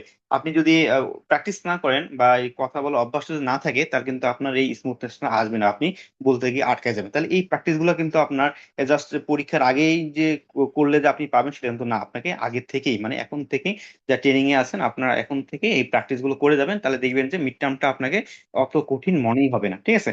আর আইওই এটা একটা নতুন একটা জিনিস আপনার কাছে মনে হতে পারে যে আইওইটা কি, এটা হচ্ছে ইন্টারেক্টিভ ওরাল এক্সামিনেশন। এখানে আপনার একটা সিনারিও বা যাই হোক কিছু একটা দিবে, দেওয়ার পরে স্যার বলবেন যে এটা ডায়াগনোসিস কি হতে পারে বা এটা দ্বারা কি ইন্ডিকেট করতেছে, এটা হলো আপনি ডায়াগনোসিস বললেন। ডায়াগনোসিস বলার পরে স্যার নেক্সট আপনার কোশ্চেন হবে। এখানে একটা জিনিস হয় যে ইন্টারভিউ ওরাল এক্সামিনেশনের ক্ষেত্রে প্রথম কোশ্চেনটা যদি আপনি না পারেন পরবর্তী কোশ্চেন কিন্তু ছাড়া যায় না, ঠিক আছে। তাই আপনার প্রথম দিকেই অবশ্যই ক্লিনিক্যাল সিনারিওটা খুব ভালোভাবে আহ, আপনার বুঝতে হবে, দেখতে হবে। যেহেতু আমাদের এখানে 10 মিনিট থাকে, আপনি প্রয়োজন 1-1.5 মিনিট নেন অন্তত। 1-1.5 মিনিট নিয়েও অন্তত প্রপার ডায়াগনোসিস করেন, কারণ ডায়াগনোসিস ভুল হয় স্যার কিন্তু পরবর্তী কোশ্চেনে কখনোই যাবে না। আইওই ক্ষেত্রে এই জিনিসটা কিন্তু আলাদা, এরকম, ঠিক আছে। অস্পির ক্ষেত্রে যেটা হয় আপনার না পারলে পরবর্তী কোশ্চেন গুলো আপনি যেতে পারেন, কিন্তু আইওর ক্ষেত্রে আপনার যেটা হয় কি, আপনি যদি প্রথম কোশ্চেনটা না পান তার কিন্তু পরবর্তী কোশ্চেন গুলোতে যাবে না। তো অবশ্যই ডায়াগনোসিস বা ফার্স্ট কোশ্চেন ডায়াগনোসিস আপনার ইম্পর্টেন্ট, ঠিক আছে। এরপরে আপনার স্যারের ওই রিলেটেড কোশ্চেন বলতে পারবো, 4টে ইনভেস্টিগেশন বলো, 4টা ট্রিটমেন্ট অপশন বলো, ঠিক আছে, বা আরো কিছু ক্লিনিক্যাল ফিচার বলো, এইভাবে জিনিসগুলো আছে। আর বট কোর্সে এরকম যে আপনার রিটেনের মতোই অনেকটা, যে আপনার ওই আইইউ এর মতো, যেমন আপনি যে কোশ্চেন গুলো বললেন অথবা এই কোশ্চেন গুলো আপনার বট কোশ্চেন থাকতে পারে, যে একটা ক্লিনিক্যাল সিনারিও দিয়ে বা আপনার 4-5টা স্টেমে একটা 4-5টা কোশ্চেন থাকতে পারে, ওগুলো আপনি অ্যান্সার করতে পারেন, ঠিক আছে। বট কোশ্চেনে কোনো এখানে কোনো স্যার বলবেন, আপনি জাস্ট যাবেন, লিখে দিয়ে চলে আসবেন। আর আইইউ তে কিন্তু আপনার স্যাররাই দিয়ে করবে। তাহলে দেখেন যে অস্কির মধ্যে কি আমরা হিস্ট্রি টেকিং, রানিং কমেন্ট্রি, আইওই, এই জিনিসগুলো কিন্তু আপনার থাকবে, ঠিক আছে। তাহলে এই জিনিসগুলো আপনার শুরু থেকেই মানে আপনি যদি একবারে প্রিপারেশন নেন দেখবেন যে ডেভিডসন থেকে বা রিটেন একসাথে কিন্তু আপনি সিমুলেশন সবগুলো প্রিপারেশন আপনি নিতে পারবেন। রিটেন বলেন, এসবিএ বলেন, অস্কি বলেন, অস্কি সবগুলো কিন্তু আপনি একসাথে বলেন। আর অস্কিটা মেইনলি তো আপনি যেটা বললাম যে আপনার ওয়ার্ড বেসড, অস্কি গুলো সাধারণত আপনি ওয়ার্ড বেসড আপনি টিউশন নিতে পারবেন, যে আপনি রোগীর কাছে হিস্ট্রি নিলেন বা সাথে যে আপনি এক্সামিনেশন গুলো করলেন, ঠিক আছে। তাহলে এই যে আপনি কিভাবে আসলে পড়াশোনাটা তাহলে কিভাবে করবেন, ঠিক আছে। আপনার জানেন যারা জেনেসিস এর সাথে এর আগেও যুক্ত ছিলেন, বিশেষ করে পার্ট ওয়ানে, তারাও অনেকেই আপনারা জানেন, আমি পার্ট ওয়ানেও ছিলাম, মিড টার্মে ছিলাম এখানে, যে ডক্টর রাকিব ভাই বলেন, রায়ন ভাই, সবাই কিন্তু আমরা জেনেসিস এর সাথে ছিলাম। এবং জেনেসিসে আপনি যদি থাকেন একটা আশা করি একটা প্রপার গাইডলাইন এবং কিভাবে আসলে যদি জেনেসিস ফলো করতে পারেন, আপনার যেমন পার্ট ওয়ান যারা ছিলেন পার্ট ওয়ান জেনেসিস কে ফলো করেই দেখেছেন যে ইনশাল্লাহ আপনার পার্ট ওয়ান পাস হয়ে গেছে। এবার মিড টার্মের ক্ষেত্রেও আপনি যখন জেনেসিস কে ফলো করবেন, আশা করি এই সব জিনিসগুলো আপনাকে দেখাইতে হবে কিভাবে পড়াশোনা করতে হবে, আরো ইলাবোরেটলি আমরা আলোচনা করে দিব। তাহলে কি করবেন আপনি, ডিউরিং জেনেসিস থাকার সময় আমাদের একটু বলে বলে রাখি যে আমাদের জেনেসিস আসলে কোন ব্যাচ গুলো আছে। জেনেসিস ক্ষেত্রে আমাদের লং ব্যাচ থাকে, যে ব্যাচ গুলো আপনার প্রায় 8 মাস, 7.5 থেকে 8 মাস কভার করে, লং ব্যাচ থাকে, রেগুলার ব্যাচ থাকে। তারপর হয়তো বা অনেকে মনে করেন যে না আপনার নিজের থেকে পড়া আছে, সেক্ষেত্রে আপনি এক্সাম ব্যাচে ইনরোল করতে পারেন। এছাড়াও আমাদের শুধুমাত্র অসপি এবং অস্কি প্রিপারেশনের জন্য কিন্তু আমাদের অসপি অস্কি আলাদা ব্যাচও থাকে। আবার শুধুমাত্র জলিল স্যারের বই প্রিপারেশনের জন্য কিন্তু আমরা জলিল স্যারের বই বেসডও কিছু ব্যাচ নিয়ে আসতেছি, ঠিক আছে? মানে আপনার জন্য আসলে যেটা দরকার জেনেসিস সেই ধরনের ব্যাচই তৈরি করা আছে। আপনার জাস্ট আপনার যেটা দরকার সেই অনুযায়ী আপনি জেনেসিস থেকে নেবেন। তাহলে ডিউরিং জেনেসিস থাকলে আপনি আসলে কি করবেন, যে এই যে আপনার অবশ্যই ক্লাসগুলো রেগুলারলি করতে হবে, ঠিক আছে? আপনারা যেটা দেখা গেছে যে অনেকে লং ব্যাচ রেগুলার ব্যাচ থেকেও ক্লাস রেগুলার করে না। মানে ক্লাসগুলো আসলে জমে থাকে, এই জমে থাকার কারণে কিন্তু পরবর্তীতে আপনার উপর প্রেশারটা পড়ে যাবে। রেগুলার ক্লাস করবেন, রেগুলার এক্সাম গুলো দিবেন, রেগুলার সব ক্লাসগুলো দেখবেন, তাহলে কিন্তু আপনাকে অত বেশি পরিশ্রম করতে হচ্ছে না, ঠিক আছে? আপনি রেগুলারলি জাস্ট আমি যে জিনিসটা বলি যে সব সময় যে আপনি এমবিবিএস লেভেল বলেন, পার্ট ওয়ান বলেন, মিড টার্ম বলেন বা ফাইনাল পার্টও বলেন, যদি ইভেন আপনি যদি রেগুলার থাকতে পারেন ইনশাল্লাহ আপনার প্রিপারেশন বলেন বা পাস বলেন ইনশাল্লাহ হয়ে যাবে। কিন্তু আপনি যদি রেগুলার মেনটেন না করতে পারেন তাহলে কিন্তু আপনার জিনিসগুলো আরো কঠিন মনে হবে এবং আপনি আরো পিছিয়ে যাবেন। তারপর ইউএমএস যেটা বললাম যে রেগুলার ক্লাস করবেন, রেগুলার এক্সাম করবেন, ঠিক আছে? তারপর আপনার জিনিসগুলো যেগুলো পড়ছেন হয়তো বা একটা টপিক আপনি একটু পড়ে ফেলছেন, আগামী 2-3 মাস একবার দেখলেনই না, আপনি কিন্তু ভুলে যাবেন। তো এই জিনিসগুলো আপনি বারবার বারবার করে আপনাকে রিভিশন দিতেই হবে। পার্ট ওয়ান যেটা করতেন, পার্ট ওয়ানে যেমন আপনি একটা সিস্টেম পড়লেন, পড়ার পর কিন্তু আপনাকে আবার পুনরায় রিভিশন দিতে হতো, তাহলে অবশ্যই আপনাকে মাল্টিপল টাইমস আপনার রিভিশন দিতে হবে। তারপর যে ক্লিনিক্যাল এক্সামিনেশন গুলো অবশ্যই আপনাকে বেড সাইড আপনার যে জিনিস যখন ক্লাস করবেন জিনিস কিন্তু আপনাকে সিস্টেম গুলো বলে দেবে, আপনাকে এই জিনিসগুলো কিন্তু আপনাকে বেড সাইডে গিয়ে প্রিপারেশন নিতে হবে এবং অবশ্যই আপনি একাই করবেন না, 2-3 জন মিলে করবেন। 2-3 জন মিলে করলে যেটা হবে কি, আপনার যে ভুলগুলো আছে সেই ভুলগুলো যখন আরেকজন ধরে দিবে তখন কিন্তু আপনি সহজেই আহ ওই জিনিসগুলো আপনার মনে থাকবে। তো অবশ্যই এই এক্সামিনেশন গুলো একাই করবেন না, এটা অবশ্যই 2-3 জন মিলে করবেন, তাহলে আপনার ভুলগুলো ধরাই দিলে আরেকজন ভালো হবে। আর আরেকটা জিনিস করবেন যেটা, যে ম্যাকলয়েডের বইটা আপনারা ইয়ে করবেন, আম, মানে যদি থাকে ম্যাকলয়েড বইটা একটু ফলো করবেন, এক্সিকিউটিভ সিকোয়েন্স গুলো ভালো লাগবে, ঠিক আছে? ম্যাকলয়েডের বই, তারপর আরেকটা বলা হয়নি যে ইসিজি ক্ষেত্রে অনেকে জিজ্ঞেস করেন ইসি কোন বই আপনি জোয়েলসের বইতে পড়বেন। এছাড়াও আপনি সাথে ইয়ার স্যারের বইটাও একটু রাখেন, আমাদের sorry, আব্দুল্লাহ স্যারের বইটা আপনি ইসি বইটা একটু কাছে রাখেন, ঠিক আছে? ওখান থেকে আপনি দেখে ফেলেন, ঠিক আছে? দেখবেন যে আপনি যেন সহজ হবে। আচ্ছা, তারপর হচ্ছে আপনার ক্লিনিক্যাল এক্সামিনেশন বললাম, আর you should organise and master is topics wise as be অস্ট্রি অস্কি থ্রোলি, এগুলো অবশ্যই আপনাকে আহ নিজের মতো করে একটু সাজায় নেবেন, ঠিক আছে? এস বি অস্কি অস্কি এই জিনিসগুলো আপনি সাজায় নেবেন, যেটা বললাম এর আগেই বলে আসছে। তাহলে এই জিনিসগুলো যদি আপনি এখন থেকে একটু রেগুলার বেসিসে আপনি করতে পারেন, আশা করি আমি টার্মের প্রিপারেশনটা আপনার জন্য আরো বেশি সহজ হয়ে যাবে, ঠিক আছে? আরো বেশি সহজ হয়ে যাবে। তাহলে আমাদের লাস্টলি যেটা কথা বলবো যে আপনার এই সাকসেসের জন্য আপনি কি করতে হবে। অবশ্যই সাকসেসের জন্য মিড টার্মে আপনার পাশ করার জন্য বা সাকসেস হওয়ার জন্য আপনাকে পুরোপুরি আপনি মাইন্ডটা সেট করেন যে আপনি কবে বসতেছেন সেটা তো আপনি জানেন। হয়তো বা সামনে ডিসেম্বর হতে পারে অথবা পরবর্তী জুন হতে পারে, আপনি একটু মাইন্ডসেট করেন যে আপনি বসবেনই, পরীক্ষা দিতে অবশ্যই বসবেন ওই সময়। এবং সেই অনুযায়ী আপনি একটা স্ট্র্যাটেজি বা কৌশল একটা প্ল্যান করেন যে আমি এইভাবে পড়াশোনা করবো। আমরাও বিভিন্ন ধরনের কৌশল দেখা দিলাম, এছাড়াও আপনার নিজের মতো যদি কোনো কৌশল থাকে সেগুলো আপনি ইয়া করেন, ঠিক আছে? ডেভেলপ করেন, করে আপনি সেই অনুযায়ী পড়াশোনা করেন। এবং যেটা বললাম কনসিস্টেন্সি, এটা অবশ্যই আপনাকে মেনটেন করতে হবে। কনসিস্টেন্সি মেনটেন না করলে কিন্তু আপনি সাকসেস হতে পারবেন না। অবশ্যই আপনার কনসিস্টেন্সিটা মেনটেন করতে হবে। আহ, এই ছিল আমার পক্ষ থেকে আজকে মিড টার্ম রিলেটেড, যে কিভাবে আসলে কি ধরনের এক্সাম সিস্টেমটা, কি কি ম্যাটেরিয়ালস লাগবে, ঠিক আছে? কিভাবে পড়াশোনা করবেন। আশা করি এই কয়েক মিনিটে যতটুকু পারছি আমি চেষ্টা করছি সেই জিনিসগুলো বলার। আমার মনে হয় এই জিনিসগুলো আপনাদের জন্য পরবর্তী অনেকটা বেশি হেল্পফুল হবে। সবার জন্য শুভকামনা। ধন্যবাদ জেনেসিসকে, ধন্যবাদ সবাইকে। ধন্যবাদ ডাক্তার এ কে এম কামরুল হক ভাই। খুব সুন্দর একটা প্রেজেন্টেশন আমাদের সামনে নিয়ে এসেছিল, যেখানে আমরা খুব গুছানো ভাবে দেখতে পেয়েছি যে আমরা যারা মিড টার্ম পরীক্ষার্থী বা পরীক্ষা দিব চিন্তা করছি, স্পেশালি যারা ট্রেনিং এ ঢুকেছি বা হচ্ছে যে আরো পরবর্তী সেশনে ডিসেম্বর 2026 সেশন বা জুন 2027 সেশন, এরকম যারা পরীক্ষা দিব চিন্তা ভাবনা করছি পরবর্তী সেশন গুলোতে, আমাদের জন্য খুব গুরুত্বপূর্ণ একটা দিক নির্দেশনামূলক একটা প্রেজেন্টেশন ছিল। প্রথমত যখন প্রথম ট্রেনিং এ ঢুকি তখন আসলে পরবর্তীতে একটা পরীক্ষা আমাদের আছে আমরা জানি, বা আমরা যারা মানে জানতাম একটা সময়, কিন্তু এই পরীক্ষার জন্য কি পড়তে হবে কিভাবে পড়তে হবে এই জিনিসগুলো আসলে আমাদের কাছে কখনোই ওইভাবে ক্লিয়ার ছিল না। আহ, আমরা যখন জানতে পারি এই পরীক্ষাটা আমাদের পড়াশোনা করতে হবে, পড়তে হবে, পাশ করতে হবে, অলমোস্ট তখন 1.5 বছর ট্রেনিং এর টাইম হয়ে যায়।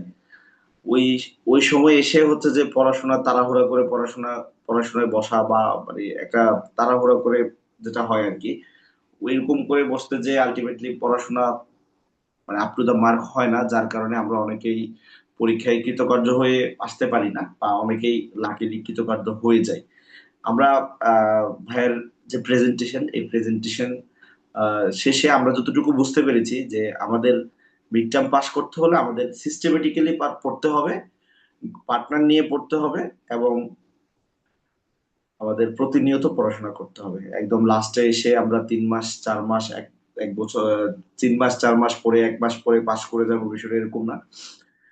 এরই পাশাপাশি জেনেসিস আপনাদের সাথে আছে, যে কোনো সময় যে কোনো আহ, প্রয়োজনে জেনেসিস আপনাদের সাথে আছে। যে কোনো জিজ্ঞাসা, যে কোনো কোয়েরি থাকলে আপনারা আমাদেরকে যে কোনো প্ল্যাটফর্মে বা ব্যক্তিগত পরিচয়ের মাধ্যমে জানতে, আমাদের সাথে কথা বলতে পারবেন।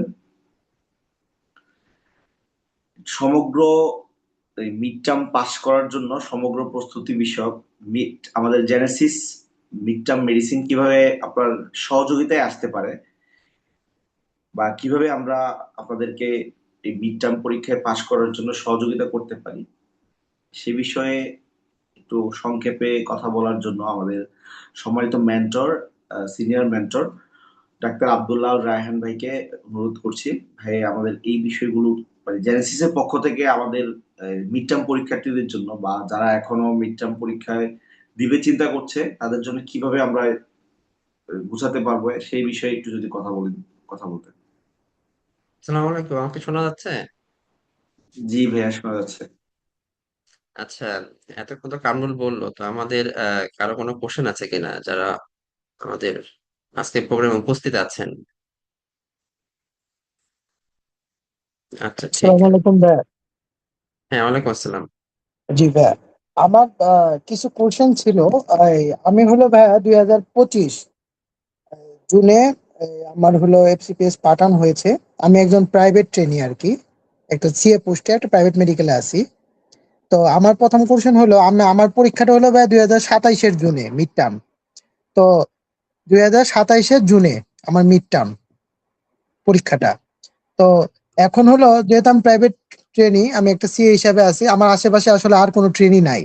তো সেক্ষেত্রে আমি আমার প্রিপারেশনটা কিভাবে নিতে পারি, এবং আমি ধরেন আমার জন্য, আমি একেবারে নিউ, মানে আগে পরে পড়া নাই, আমার মোটামুটি 9 মাস ট্রেনিং হয়ে গেছে ভাই। তো এখন আমার জন্য কোন ব্যাচটা ভালো, বা কিভাবে আগাইলে আমার জন্য ফ্রুটফুল হবে। আর এই আরেকটা হলো যে ভাইয়া, এটা হলো মানে আজকে সেশনে, আর সেশনের বাইরে যেহেতু ভাই আপনি গেস্টতে, আমিও গেস্টতে এফসিবিএস এ করা, আপনার কাছে একটা মানে পার্সোনালি হলো যে আমার একটা আছে যে আমি যেহেতু প্রাইভেট মেডিকেলের ট্রেনিং এ আছি, যে আমার জন্য কোন টাইমে এই সোহরাওয়ার্দী বা ঢাকা মেডিকেলের ট্রেনিং পুষতে যাওয়াটা বেটার হবে। আফটার মিড টার্মে আমার ইচ্ছা আছে মিড টার্ম পাস করার পরে, কিন্তু এটা কি আমাকে আগেই যাইতে হবে গ্যাস্ট্রো স্পেশাল ট্রেনিং এ? আচ্ছা, ঠিক আছে। আচ্ছা, গ্যাসটা বিষয়ে আমরা পরে কথা বলবো, হ্যাঁ, সমস্যা নেই। আর রাকিব, তুমি কথা বলো কিছুটা, আমি তারপরে অ্যান্সার দিচ্ছি। জাহিদ বাপ্পি ভাই, আপনি আপনি যেখানে আছেন সেখানে কি মিড টার্মের পূর্বে 2 বছর ট্রেনিং এ কাউন্ট হয়? জি জি ভাইয়া, 2 বছর কোর্স ট্রেনিং কাউন্ট হয় শুধু। আচ্ছা, এখন বিষয় হচ্ছে যে আপনি যেহেতু সিএ পোস্টে আছেন, আপনার স্টুডেন্ট পড়ানো লাগে। প্রথম বিষয় হচ্ছে এটা, স্টুডেন্ট পড়ানোর চেয়ে ভালো প্রস্তুতি মনে হয় আমার আর কিছুতে ওরকম ভাবে হয় না, বিশেষ করে ক্লিনিক্যাল পার্টের জন্য। আর আপনি আরেকটা কোশ্চেন করেছেন যে আহ, আপনি ভাইয়ের পুরো কামরুল, ডাক্তার এ কে এম কামরুল হক ভাইয়ের পুরো প্রেজেন্টেশনটা কি দেখেছেন? জি জি ভাইয়া। ভাই কিন্তু কয়েকটা বিষয় বলেছে যে আমাদের যে পরীক্ষার যে ভাগগুলো, সেগমেন্ট গুলো, এই সেগমেন্ট গুলো সম্পর্কে কয়েকটা কথা বলেছে। যে আমাদের রিটেন প্রিপারেশনের জন্য আমাদের প্রিভিয়াস ইয়ারের রিটেন কোশ্চেন সম্বলিত আমাদের একটা রিটেন 8 বই আছে, যেখানে আপনি রিটেন কোশ্চেন সলভ পাবেন। পাশাপাশি হচ্ছে যে এসবিএ পাল বইটা পড়েছেন অবশ্যই, এসবিএ পাল আমাদের প্র্যাকটিস করার জন্য রয়েছে। এই দুইটা বিষয় পড়লে আপনি হচ্ছে যে রিটেনের বিষয়টা কাভার হয়ে যাবে। আর ওসপির জন্য আমরা সাধারণত আমাদের মিড টার্মের জন্য আমরা প্রফেসর জলিল স্যারের বইটা ফলো করে থাকি। আহ, এটা হচ্ছে যে প্রাথমিক কথা। আর প্র্যাকটিসের বিষয়টা হচ্ছে যে আমাদের কাউন্সিলিং এবং হিস্ট্রি টেকিং এর জন্য একটা বই আছে আমাদের, যেটা আহ, আপনি হচ্ছে যে এখন কিনে এটা থেকে কিছু কিছু পড়তে পারেন। কাউন্সিলিং ভিজিটিং এর জন্য, অথবা যেহেতু আপনার জুনের পরীক্ষা, যদি নতুন কোনো এডিশন আসে তখন হচ্ছে যে আপনি সেটার জন্য পড়তে পারবেন। এই হলো দুইটা কথা। আর একটা কথা আর হচ্ছে যে খুব সম্ভবত ডেভিডসনের নতুন এডিশন 25th এডিশন আসছে। আমরা হয়তোবা ঈদের পরবর্তীতেই বইটা আমরা হাতে পেতে পারি। সেক্ষেত্রে যখন আসবে অবশ্যই আমরা এটা নিয়ে অনেক আলোচনা হবে, অনেক কথা হবে। সেক্ষেত্রে যদি কোনো নতুন বিষয় আসে সেগুলো কিভাবে আপনারা কোপ আপ করবেন, দুইটা কাজ করতে পারেন। যেহেতু 24 পড়া আছে, 24-এ ইনক্লুড করে ফেলতে পারেন, অথবা নতুন করে 25 পড়ে পুরাতন জিনিসগুলো যেগুলো লাগবে সেগুলো আপনি 25-এর সাথে অ্যাড করতে পারেন। এটুকুই আমার পক্ষ থেকে। বাকি বিষয়ে কথা বলবেন হচ্ছে যে আমাদের ডাক্তার আব্দুল্লাহ আল রায়হান ভাই। ভাইকে কথা বলার জন্য অনুরোধ করছি। আসসালামু আলাইকুম। আমি তাহলে ওনার কোশ্চেন থেকেই কথা বলা শুরু করি। বাপি ভাইয়ের মেইন কনসার্ন হচ্ছে যে উনি পেরিফেরিতে আছেন, এখন উনি কিভাবে প্রিপারেশন নেবেন, এটাই তো মেইন কোশ্চেন নাকি ভাই? জি জি। আচ্ছা, প্রথম বিষয় হচ্ছে যে আপনি অলরেডি জেনেছেন যে এখানে সেগমেন্ট হচ্ছে আপনার দুইটা, একটা হচ্ছে রিটেন আর একটা হচ্ছে ক্লিনিক্যাল। তো রিটেনটা হচ্ছে আপনার এসবিএ, এসবিএ আপনার প্রিপারেশন অলরেডি হয়ে আছে, কারণ আপনি পার্ট ওয়ান পাস করেছেন, আপনার এসবিএ প্রিপারেশন হয়ে আছে। এখন আপনাকে যেটা করতে হবে সেটা হচ্ছে এসবিএ পার্ট ওয়ানে আসে হচ্ছে আপনার মেইনলি থিওরি রিলেটেড, আর মিড টার্মে স্যাররা ট্রাই করে যে স্যাররা যেই আপনার ডিজিজ গুলো নিয়ে ডিল করে ওয়ার্ডে, সেটাকে বেস ধরে ডেভিডসন থেকে স্যাররা কোশ্চেন করে। দ্যাট মিন্স এখানে আপনি বেশি পাবেন হচ্ছে ক্লিনিক্যাল কোশ্চেন। এটাই হচ্ছে আপনার পার্ট ওয়ান আর মিড টার্মের মধ্যে ডিফারেন্স। সো আপনি সিএ পোস্টে আছেন, আপনি যখনই ডেভিডসনে একটা ডিজিজ পাবেন, ইম্পর্টেন্ট ডিজিজ লাইক সার্কোয়াইডোসিস, আপনার তখন মেইন কাজ হবে হচ্ছে সেই পেশেন্টটা ডেভিডসনের সাথে মিলাই মিলাই আপনার হচ্ছে পড়ে ফেলা বা হচ্ছে ম্যানেজ করা। তাহলে আপনার যেটা হবে যে আপনার ক্লিনিক্যাল কোরিলেশন, যেটা স্যাররা আসলে কোশ্চেনের মধ্যে করে থাকে, যে একটা পেশেন্ট আপনার কাছে এই জিনিসগুলো নিয়ে আসলো, আপনি তার এক্সামিনেশনে এই জিনিসগুলো পেলেন, আচ্ছা ঠিক আছে, এখন তার ইনভেস্টিগেশন করার জন্য আপনি কোন টেস্টটা প্রথমে করবেন। দ্যাট মিনস আপনি কিন্তু ডায়াগনোসিস যাবে না এখানে। সো আপনাকে ক্লিনিক্যাল নলেজটা এবং কোরিলেট করার ক্ষমতাটা একটু বাড়াতে হবে। আচ্ছা, এখন আমরা কিভাবে হেল্প করব? মেইন বিষয় হচ্ছে যে আমাদের যে লং ক্লাসগুলো হবে, এখানে যারা ক্লাস নিবেন তারা হচ্ছে অলরেডি ঢাকা মেডিকেলে আছেন, সরদিতে আছেন। সো স্যাররা কোন জিনিসগুলো পছন্দ করেন, কোন ডিজিজ গুলো ঢাকা মেডিকেলে সরদিতে বেশি আছে, তো এই জিনিসগুলো তারা যখন লেকচার নেবেন তখন তারা আইডিয়া দিবেন আপনাকে। এবার আপনি ক্লিনিক্যালি কিভাবে কোরিলেট করবেন, তারা একটা ডিজিজ যখন পড়াবে সেটা আপনাকে শেখায় দেওয়া হবে। আপনি অবশ্যই অনলাইনে থাকবেন, এবং অনলাইনে থাকলে আপনার যেটা সুবিধা হবে, প্রথম বিষয় হচ্ছে যে আপনার ডেভিডসনটা মিড টার্মের মতো করে গোছানো হয়ে যাবে। এখন মেইন কাজ হচ্ছে আপনার পড়াটা আপনার নিজেরই পড়তে হবে। আর অস্পির জন্য জলি স্যারের বই, আপনি যখন যে চ্যাপ্টারটা পড়বেন, এটা আমরা আমাদের সব ক্লাসেই বলে দিই যে ডেভিডসন পড়ার পরে মেইন কাজ হবে জলি স্যারের অস্পি বইটা সুন্দর করে পড়ে ফেলা। ধরেন আপনি কার্ডিওলজি ডেভিডসন থেকে পড়লেন, এরপর আপনার মেইন কাজ হবে জলি স্যারের বই থেকে কার্ডিওলজিটা পড়ে ফেলা। আচ্ছা, এরপরে সুবিধা হচ্ছে যে আপনি জলি স্যারের বই পড়লেন, ডেভিডসন পড়লেন, পরীক্ষা দিলেন, পরীক্ষা যেদিন দিবেন সেদিন সেদিন একজন মেন্টর আসবে, তো তার সাথেও আপনার কমিউনিকেশন করা একটা বেস্ট ওয়ে থাকবে। পাশাপাশি আপনার আমাদের যে হোয়াটসঅ্যাপ গ্রুপ থাকবে সেখানে আমরা 24 আওয়ার্স আপনাদের যে কোনো কোশ্চেন আমরা করবো, মানে আমরা অনলাইনে আপনাকে 100% সার্ভিস দিতে প্রস্তুত আছি। শুধু আপনার সদিচ্ছা থাকতে হবে এবং সার্ভিসটা নিতে হবে। ভাই, আর ক্লিনিক্যাল যেটা বিষয়, সেটা হচ্ছে যে আপনি সিএ পোস্টে আছেন আলহামদুলিল্লাহ, তো আপনার এক্সামিনেশন নিয়ে খুব বেশি প্রবলেম হবে না। আপনাকে যেটা করতে হবে যে স্যাররা আসলে মিড টার্মে যেটা দেখেন এক্সামিনেশনের পাশাপাশি হচ্ছে পয়েন্ট গুলো আপনার ঠিক আছে কিনা এই বিষয়গুলো বেশি গুরুত্ব দেন। সো আপনি যখন স্টুডেন্টদেরকে পড়াবেন, বা একটা এক্সামিনেশন যখন করবেন, তখন পয়েন্ট যাতে আপনার সবগুলো টাচ হয় সেটার প্রতি বেশি খেয়াল রাখতে হবে। আর আইইউই এটা আমরা ক্লাসে বলে দিব, আইইউই নিয়ে আমাদের লেকচার ক্লাসে বলা হবে, আইইউই নিয়ে আমাদের স্পেশাল সেশন হবে, হিস্ট্রি কাউন্সিলিং স্পেশাল সেশন হবে, সবগুলোই অনলাইনে হবে। আপনি বেনিফিটে থাকলেও যদি অনলাইনে যুক্ত থাকেন, তাহলে আপনার জন্য সব বিষয়গুলো ইজি হয়ে যাবে। বাপি ভাই, আর কোনো বিষয় জানার আছে কিনা? আহ, এটা এটা হলো আমার জাস্ট একটু টপিকের বাইরের কোশ্চেন যে আমি কি মিড মানে আমি আমার জন্য কি আমি এই পরীক্ষার 6 মাস আগে এই সোহরাওয়ার্দী বা ঢাকা মেডিকেলের ট্রেনিং এ গেলে আমার মিড টার্মে ইজি হবে, না আমি মিড টার্মটা আমি যেভাবে আছে এখান থেকেই পরে যে শিশু সাথী থেকে তারপরে আমি ওই যেটা স্পেশালিস্ট গ্যাস্ট্রোতে ওইটাতে জয়েন দিব, মানে এটা আমার কোনটা আমার জন্য বেটার? আচ্ছা, প্রথম বিষয় হচ্ছে যে ঢাকায় আসলে আপনার একটা সুবিধা হবে, সেটা হচ্ছে আপনি আমাদের ক্লাসগুলো অফলাইনে করতে পারেন।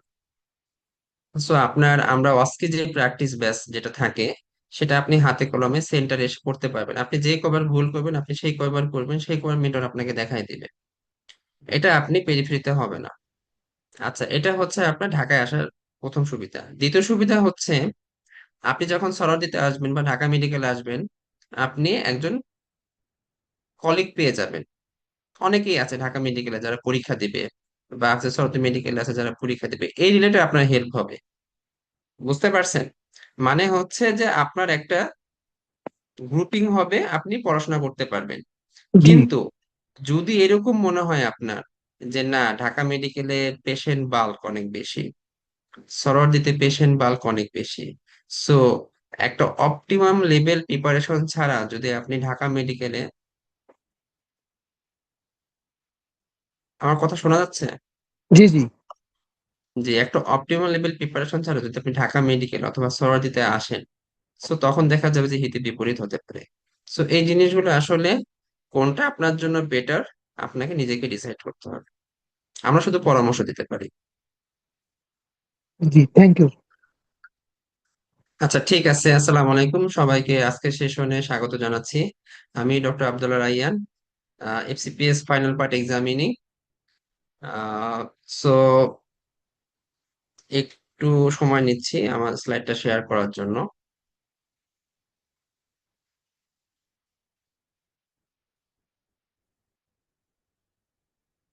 আমার স্লাইড দেখা যাচ্ছে? জি ভাইয়া। আচ্ছা, ঠিক আছে, থ্যাংক ইউ। সো অলরেডি আপনারা জেনেছেন যে মিড টার্মের জন্য আসলে কিভাবে প্রিপারেশন নিতে হবে। আমি একটা বিষয় আপনাদেরকে বলতে চাই, সেটা হচ্ছে যে আমরা যখন ট্রেনিং শুরু করি, আমাদের আসলে কোথায় ল্যাকিংস থাকে, আমরা আসলে কমন মিস্টেক কোন জায়গাতে গুলোতে করি। দেখেন, আপনি যখন ট্রেনিং শুরু করেছেন, মর্নিং সেশন হয়েছে, মর্নিং সেশনের টপিকস কি ছিল? হয় একটা লং কেস প্রেজেন্টেশন, কিন্তু লং কেস প্রেজেন্টেশন কি আপনার মিড টার্মে আসবে? আপনার লং কেস প্রেজেন্টেশন কিন্তু মিড টার্মে আসবে না। ক্রস কোশ্চেন, ক্রস কোশ্চেন আসবে কখন আসবে? আপনি যখন আইইউতে বসবেন, আপনি যখন একটা হিস্ট্রি সুন্দর করে নিবেন, একটা রোগ যখন আপনি ডায়াগনোসিস করতে পারবেন হিস্ট্রি থেকে, তখন স্যাররা ক্রস কোশ্চেন গুলো ধরবে। দ্যাট মিনস মর্নিং সেশনে ধরেন আপনার যে ডিজিজটা আলোচনা হয়েছে সেটা আপনার জন্য ইম্পর্টেন্ট, কিন্তু আপনার জন্য ইম্পর্টেন্ট হচ্ছে সেই ডিজিজের হিস্ট্রিটা আপনি কিভাবে নেবেন, যেটা কিন্তু মর্নিং সেশনে আলোচনা হয় না। সো এরপরে যখন স্যাররা আপনার রাউন্ড দিবে, দেখা যাবে যে স্যাররা পার্ট টু বেসড হচ্ছে আপনাকে রাউন্ডের কথাগুলো চলে আসবে। হয়তো বা একটা পেশেন্টের কাছে গেল, তার চেস্টে একটা ফাইন্ডিং আছে, সে হচ্ছে বলবে যে ঠিক আছে তুমি চেস্ট অস্কালটেট করো, পালপেট করো। বেশিরভাগ স্যাররা বলে না, যদি চেস্টে বলে বলে পালপেট করো। দ্যাট মিনস একটা জায়গায় আপনাকে ফোকাস করে ফেলছে। আপনার ফোকাস হচ্ছে কোথায়? আপনার ফোকাস হচ্ছে আমাকে ফাইন্ডিং এলিসেট করতে হবে। কিন্তু মিড টার্মে কি আপনার ফাইন্ডিং এলিসেট করতে হবে? এখন পর্যন্ত মিড টার্মে ফাইন্ডিং এলিসেট করতে হয় নাই। মিড টার্মে যেটা করতে হয় আপনাকে, আমাদের যে চেক লিস্ট আছে, যে পয়েন্ট গুলো আছে, সেই পয়েন্ট গুলো প্রতিটা আপনাকে টাচ করতে হবে এক্সামিনেশন। এরপর ধরেন স্যার একটা এক্স রে পড়ালো, এক্স রে তে পরে বলবে ঠিক আছে এটা ডায়াগনোসিস কি, ঠিক আছে এটা তুমি কি ইনভেস্টিগেশন করবা, ট্রিটমেন্ট করবা। কিন্তু মিড টার্ম কি এরকম? মিড টার্মে তো প্রথমে আপনাকে জিজ্ঞেস করবে যে আপনি কি কি ফাইন্ডিং পাচ্ছেন। এবং আপনারা দেখবেন যাদের 2 বছর ট্রেনিং হয়ে গেছে, জলির ছেলে বই যারা কিনেন নাই অবশ্যই কিনে ফেলবেন। আপনারা দেখবেন যে এক্স রে তে কি কি পয়েন্ট আছে, কোন পয়েন্টের জন্য বিসিপিএস এ কত করে মার্ক নির্ধারণ করা আছে, সব জিনিস ওইখানে টু দা পয়েন্টে বলা আছে এবং আপনাকে সব পয়েন্ট গুলো টাচ করতে হবে। দ্যাট মিনস আলহামদুলিল্লাহ এখন পর্যন্ত আমাদের মেডিকেল কলেজগুলোতে অনেক আন্তরিক স্যার আছেন, কিন্তু mid term related mid term related morning session ইনশাল্লাহ আমি দোয়া করি দ্রুত অন্তত যেই ইনস্টিটিউশন গুলো একাডেমিক সেখানে চালু হোক। সো আমাদের আসলে প্রথম যেটা প্রবলেম থাকে যে আমাদের রিটেন বেসড প্রিপারেশনটা হয় না, আমাদের প্রিপারেশনটা হয় ক্লিনিক্যাল বেসড। আপনি ধরেন আজকে একটা পেশেন্ট ডিল করলেন, পেশেন্টটা হচ্ছে আপনার মাল্টিপল স্ক্লেরোসিসের পেশেন্ট। আপনি কি করলেন, ডেভিডসন পড়লেন, আপনি পেশেন্টটা দেখলেন, আপনি তারপরে পেশেন্টের ট্রিটমেন্ট দেখলেন, সারা কি ট্রিটমেন্ট দিচ্ছে, আপনি কি ট্রিটমেন্ট করে আসছেন। দ্যাট মিনস আপনার ফোকাস থাকছে ক্লিনিক্যাল জায়গায়। কিন্তু এই মাল্টিপল স্ক্লেরোসিস পেশেন্টটার কিভাবে হিস্ট্রি নিতে হবে, হিস্ট্রিতে কোন কোন পয়েন্ট গুলো আছে, সেটা যদি আপনারা ডেভিডসন যখন পড়ছেন তখন যদি এইভাবে একটা নোট না করে ফেলেন, তাহলে দেখা যাবে যে এই সেম মাল্টিপল স্ক্লেরোসিস পেশেন্ট আপনাকে দিবে হয়তো বা মিড টার্মে, কিন্তু ওইখানে স্যার একটা সিনারিও দিবে, সিনারিও দিয়ে বলবে যে ঠিক আছে আপনি কিভাবে হিস্ট্রি নেবেন। সো দ্যাট মিনস আমি আপনাকে যে জায়গাটায় ইন্ডিকেট করতে চাচ্ছি যে আমরা আসলে দেখা যাচ্ছে যে মূল যে প্রিপারেশন তার ধারে কাজ দিয়ে যাচ্ছি কিন্তু মূল প্রিপারেশন দিকে যেতে পারছি না। সো রিটেনের জন্য আপনাকে ডেভিডসন পড়লেই হবে, মোর দেন এনাফ। রিটেন থেকে কোশ্চেন গুলো আসে, এসবিএ গুলো ক্লিনিক্যাল বেসড হয়, আর এসিকিউ গুলো মেইনলি হচ্ছে আপনার ক্লিনিক্যাল বেসড হয়, এবং বেশিরভাগ হচ্ছে কমপ্লিকেশন, প্রগনোসিস, ফলো আপ, এই জিনিসগুলো বেশি প্রাধান্য পায়। ক্লিনিক্যাল ফিচার আপনারা পারবেন কারণ ক্লিনিক্যাল ফিচার অলরেডি আপনারা দেখে ফেলেছেন, সো সেটা নিয়ে আপনাদের খুব বেশি প্রবলেম। আমি অলরেডি আলোচনা করেছি যে আমরা বেডসাইড এক্সামিনেশন গুলো করি কিন্তু উইথআউট এ চেক লিস্ট, আমাদের কোনো চেক লিস্ট থাকে না। কিন্তু আপনি যখন অস্কিতে পরীক্ষা দিবেন, আপনি যখন এক্সামিনেশন করবেন স্যারের সামনে, তখন আপনি ইন্সপেকশনে কি কি পয়েন্ট টাচ করছেন স্যার সেগুলো টিক দিবে। আপনি যেটা টাচ করবেন না স্যার সেটা টিক দিবে না, সেটাতে আপনি মার্ক পাবেন না। দ্যাট মিনস এখানে ফাইন্ডিং এলিসিট করার থেকে বেশি ইম্পর্টেন্ট হচ্ছে প্রতিটা পয়েন্ট টাচ করা। আপনি শুধুমাত্র অসকালটেশন প্র্যাকটিস করছেন, আপনার ডেফিসিয়েন্সিতে ঘাটতি আছে। আপনি ইন্সপেকশনে কি কি পয়েন্ট দেখছেন, পালপেশনে কি কি পয়েন্ট দেখছেন, প্রত্যেকটা জিনিস হচ্ছে আপনার চেকলিস্টে থাকতে হবে। সো এই চেকলিস্ট আসলে একা একা তৈরি করা যায় না। তো এই জন্য আসলে আমরা চেষ্টা করছি যে যারা আমাদের সাথে যুক্ত হবেন আমরা তাদেরকে ক্লাসে চেকলিস্টটা সুন্দর করে বুঝাই দিব। এবং রানিং কমেন্ট্রি, আমরা এক্সামিনেশন দেখি, আমরা একজন এক্সামিনেশন করে আরেকজন এক্সামিনেশন দেখে, কিন্তু রানিং কমেন্ট্রি কিভাবে করতে হয় আমাদের অনেকেরই আইডিয়া নাই। আচ্ছা, আপনার যেই ধরেন যে পার্টনার, তার সাথে আপনি পড়াশোনা করছেন, এক্সামিনেশন দেখছেন, কিন্তু রানিং কমিটি আপনি কোথায় প্র্যাকটিস করবেন? রানিং কমিটিতে ধরেন যে আপনি যার সাথে দেখছেন তারও হয়তো বা খুব ভালো আইডিয়া নাই, কিন্তু এই রানিং কমিটির আইডিয়াটা আপনাকে নিতে হবে। সো এটার জন্য আসলে আমাদের আপনার, আমি কোচিং বলি বা হচ্ছে ট্রেনিং সেন্টার বলি, যেখানে আসলে আপনার উপকার পাবেন। তারপরে থার্ড যেটা পয়েন্ট, যে মেইনলি আমাদের মনিটরেশন গুলো হয় হচ্ছে পার্ট টু বেসড। সো এটার সাথে আপনাকে মিড টার্মটা কোরিলেট করতে হবে যাতে হচ্ছে মিড টার্মটা আপনার ইজিলি পাস হয়ে যায়। Also clinical rounds, also morning session, দুটি পার্ট টু বেসড হচ্ছে বেশি প্রিপারেশন এখানে আলোচিত হয়। সো আপনারা যারা মিড টার্ম পরীক্ষা দিবেন আপনাদের মূল ফোকাস থাকবে হচ্ছে হিস্ট্রি টেকিং এন্ড হচ্ছে আপনার আইবি, এই জিনিসগুলোতে আপনাদের মূল ফোকাস থাকবে। এমন আপনার যখন ক্লিনিক্যাল রাউন্ডে থাকবেন, একটা এক্সরে যখন দেখবেন, আপনার মূল ফোকাস থাকবে হচ্ছে সব পয়েন্ট গুলো আপনি বলতে পারছেন কিনা। একটা এক্সরে দেখে আপনি সব পয়েন্ট গুলো উইথাউট বুক বলতে পারছেন কিনা। হ্যাঁ, আপনি একটা এক্সে দেখলেন, আপনি লিখে ফেলেন যে হ্যাঁ ঠিক আছে আমি এই পয়েন্ট পেয়েছি, এরপর আপনি চলে এসে বইয়ের সাথে মিলান যে আপনার কোন পয়েন্টটা বাদ গেছে।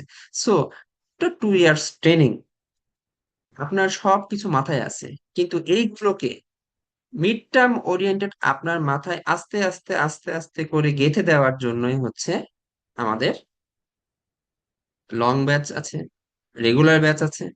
যারা একটু লেন্দি প্রিপারেশন নিতে চান, 9 মাস ধরে প্রিপারেশন নিতে চান, তাদের জন্য লং ব্যাচ। এখানে আমরা সপ্তাহে একটা ক্লাস রাখি। যারা একটু ধরেন যে আপনার বিভিন্ন জায়গায় এনগেজ আছেন, পড়াশোনার জন্য খুব কম সময় পান, তাদেরকে বলবো আপনার লং ব্যাচে ভর্তি হন। একটা লং টাইম প্রিপারেশন নিবেন, সপ্তাহে একদিন, খুব বেশি কষ্ট হবে না এবং একটা ভালো প্রিপারেশন হবে।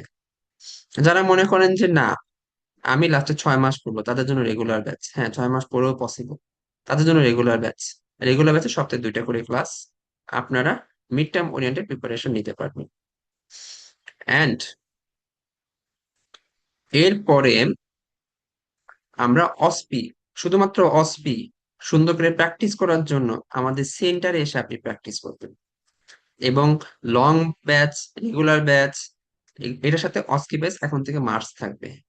এই সামনের সেশন থেকে অস্কি ব্যাচ নতুন করে আপনাদের আর ভর্তি হতে হবে না। যারা লং ব্যাচে ভর্তি থাকবেন, রেগুলার ব্যাচে ভর্তি থাকবেন, তাদেরকে অস্কি ব্যাচের আপনার যেই অস্পি ক্লাসগুলো আছে সেগুলো আমরা প্রোভাইড করি। So it's an great opportunity. তো আপনাকে মিড টার্মের জন্য প্রিপারেশন নেওয়ার জন্য মনটা স্থির করতে হবে এবং আমি বলবো আমাদের সাথে যুক্ত হবে। না হলে আসলে এই 2 বছর পরে এই সব জিনিসগুলোকে কোরিলেট করা আপনাদের জন্য টাফ হয়ে যাবে। আর লাস্টলি যেটা বলবো, lack of concept about FCPS mid term preparation. অনেকেই আসলে আমাদের আহ কিভাবে পরীক্ষা হয়, কোন জিনিসগুলো পড়তে হয়, রিটেনে কি কোশ্চেন আসে, এই জিনিসগুলো সম্বন্ধে আইডিয়া নেই। অসপি আইবি নিয়ে অনেকেরই আইডিয়া। সো এই সব কিছুই হচ্ছে আসলে আমরা 2 বছর ট্রেনিং করি, সময় চলে যায়, কিন্তু আমাদের নিজেদের মতো করে মিড টার্মের মতো করে প্রিপারেশন নেওয়া হয়। সো আমরা আসলে চেষ্টা করব আপনাদের এই সমস্যাগুলো দূর করার জন্য। সেই জন্য আছে আমাদের এক্সপার্ট মেন্টর প্যানেল। আমাদের মেন্টর অলমোস্ট, যারা সিনিয়র মেন্টর আছে প্রায় 10-12 জন, সবাই প্রায় আপনার 8 বছর ধরে অভিজ্ঞতা সম্পন্ন। তারা 8 বছর ধরে শিক্ষা দিয়ে আসছেন, তারা মেন্টরশিপ হিসেবে এখানে মেন্টর হিসেবে আছেন। So it's an huge experienced mentor panel.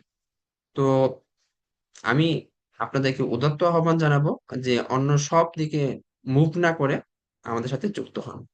And well organise schedule, আমাদের শিডিউলটা ওয়েল অর্গানাইজড। আপনি যেভাবে চান, আপনি যদি চান আপনি লং টার্ম ধরে প্রিপারেশন নেবেন তাহলে লং ব্যাচ, আপনি যদি চান লাস্ট 6 মাসে প্রিপারেশন নেবেন তাহলে রেগুলার ব্যাচ, এবং প্রত্যেকটা ওয়েল অর্গানাইজড। আমরা ডেভিডসনের যে আপনার ইম্পর্টেন্ট চ্যাপ্টার গুলো আছে, আপনার আমার যখনই আপনার 6-7টা সিস্টেম পড়া হয়ে যাবে তখন আমরা রিভিউ এক্সাম নিব, যাতে আপনার সুন্দর একটা রিভিশন হয়। এরপরে হচ্ছে আবার আমরা মডেল টেস্ট নিব, মক টেস্ট নিব। সো আপনি যখন এই 4-5 বার রিভিশন দিয়ে পরীক্ষার হলে যাবেন, তখন আসলে মিড টার্মটা আপনার জন্য ইজি মনে হবে। এই জন্য আসলে এইবার 35% পাস রেট হচ্ছে বিসিপিএস এর, আর আমাদের pass rate 69%। And also experienced executive panel. আপনার শুনে আনন্দিত হবেন যে জেনেসিস অনেক আগে থেকেই প্রতিটা পোস্ট গ্রাজুয়েশন সেন্টার, প্রতিটা পোস্ট গ্রাজুয়েশন আপনার হচ্ছে যে এন্ট্রান্স এক্সাম বলেন, পার্ট 2 বলেন, মিড টার্ম বলেন, এমআরসিপি বলেন, সো এই সবগুলো সিস্টেম বা সবগুলো কোর্স আমরা সুন্দর করে পরিচালনা করতে পারতেছি যে আমাদের একজন ভালো এক্সপিরিয়েন্স এক্সিকিউটিভ প্যানেল আছে, যারা সবসময় আপনাদের খোঁজ খবর নেবেন। মেইনলি একাডেমিক বিষয়গুলোতে আমাদের আলোচনা হবে, আর অফিসিয়াল বিষয়গুলো আপনারা এক্সিকিউটিভ প্যানেলের সাথে আলোচনা করবেন।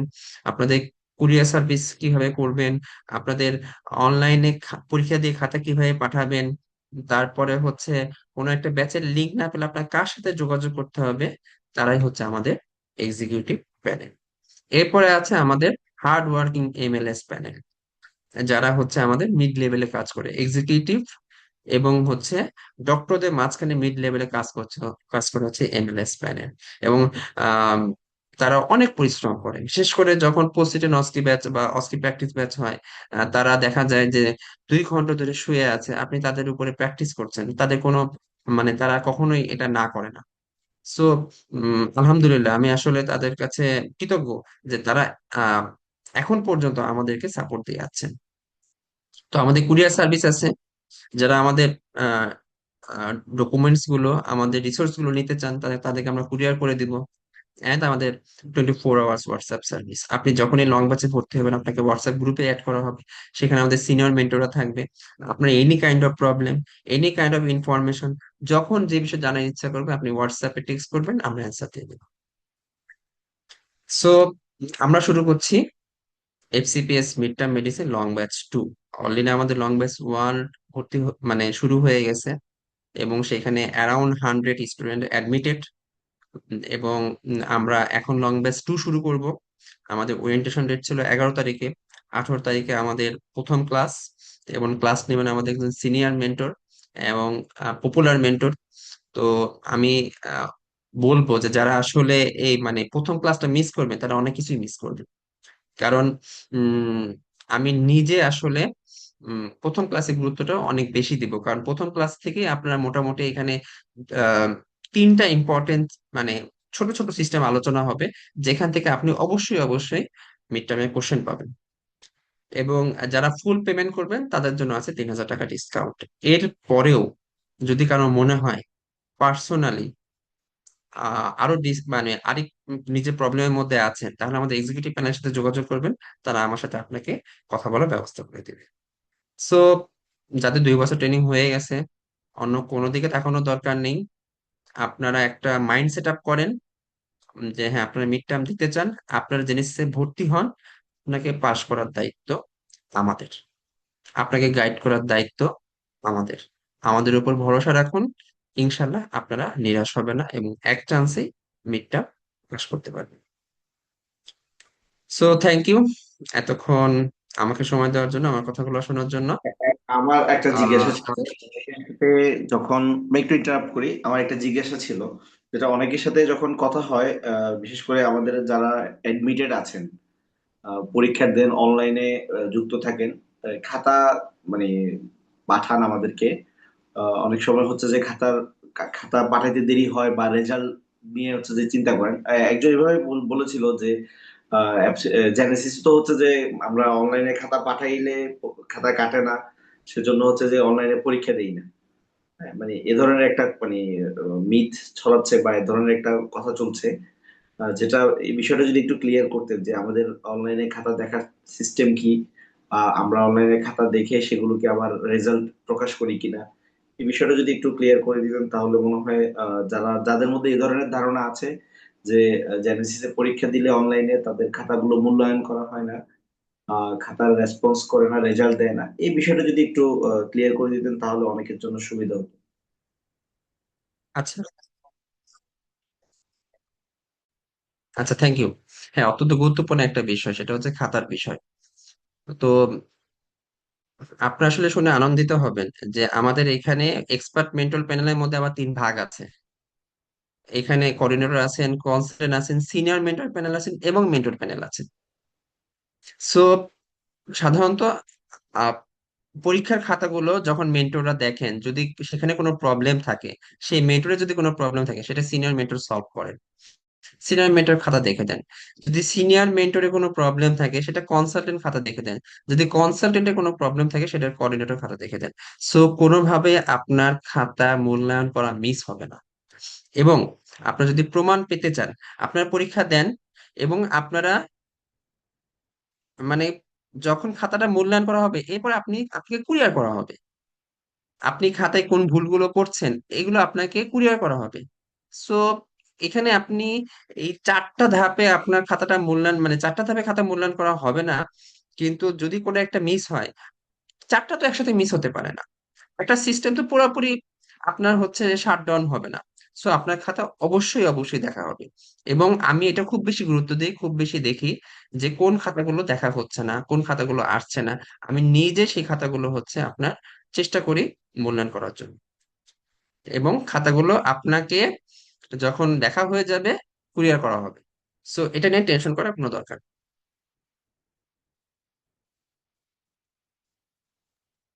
আরেকটা বিষয় যেটা খুব বেশি করি, দেখা যায় যে অনেকে ঢাকার মধ্যে থেকেও হচ্ছে যে অনলাইনে ক্লাস করতে চায় বা অনলাইনে পরীক্ষা দিতে চায়। এই জিনিসটা যদি মানে মানে নিরুৎসাহিত করা হয় খুব সবচেয়ে বেশি ভালো হবে। যারা ফ্রি আছেন এবং ঢাকার মধ্যে থেকে ট্রেনিং করেন, এই বিষয়ে ভাই একটু যদি উৎসাহিত করতেন যে সেন্টারে এসে যাতে বিশেষ করে এক্সাম এবং ক্লিনিক্যাল ক্লাসগুলোর বিষয়ে, এই বিষয়ে যদি কিছুটা উৎসাহিত করেন সবাইকে, মানে এটা একটু ভালো হয় আর কি। প্রথম বিষয় হচ্ছে আপনি যখন অনলাইনে একটা লেকচার দেখবেন আপনার অনেক কনফিউশন হবে, যেটা আপনি সলভ করতে পারবেন না। কেন সলভ করতে পারবেন না? কারণ মেন্টর যখন ক্লাস নিচ্ছে তখন তো আপনি ছিলেনই না। আপনি যে জিনিসটা বুঝে নেয় তখন যদি মেন্টরকে জিজ্ঞেস করতে তাহলে সেটা ইজিলি সলভ হয়ে যেত। মেন্টর অনেক কিছু বলবে যে গাইডলাইন থেকে এটা পড়তে হবে, এখান থেকে ওটা পড়তে হবে। সো আপনার কাছে একটু পাজেল মনে হবে। কিন্তু আপনি যে অনলাইনে ক্লাস করেন, আপনি যখন মেন্টরের কথাগুলো শুনবেন সেই অনুযায়ী নোট করবেন, আপনি যখন সেটা গুছাই ফেলবেন তখন আসলে আপনার জন্য অনেক বেশি ইজি হয়ে যাবে। আর এরপর আরেকটা যেটা প্রবলেম হয় অনলাইনে ক্লাস করতে গেলে, দেখা যায় যে মনোযোগ থাকে না। আপনি ক্লাস করতেছেন এইদিকে আপনার ফ্যামিলি মেম্বার আপনাকে বিভিন্ন কাজে এনগেজ করছে। সো এখানে একটা হিউজ দেখা যায় যে ডিফিকাল্টি ফেস করতে হয়। এবং পাশাপাশি আপনি ক্লিনিক্যাল ক্লাস আপনি অনলাইনে করলেন, দেখলেন, কিন্তু আপনি প্র্যাকটিস করলেন না, তাহলে আপনার আসলে প্রিপারেশন 100% হয় না। সো আসলে এটা একটা জার্নি অফ অফলাইন। আপনি অফলাইনে না আসলে আপনার ডিফিসিয়েন্সি থাকবে। সো আমি সবাইকে বলবো যে অবশ্যই অনলাইনে ক্লাস করার ট্রাই করবেন, তাহলে ক্লাসটা ইফেক্টিভ হবে।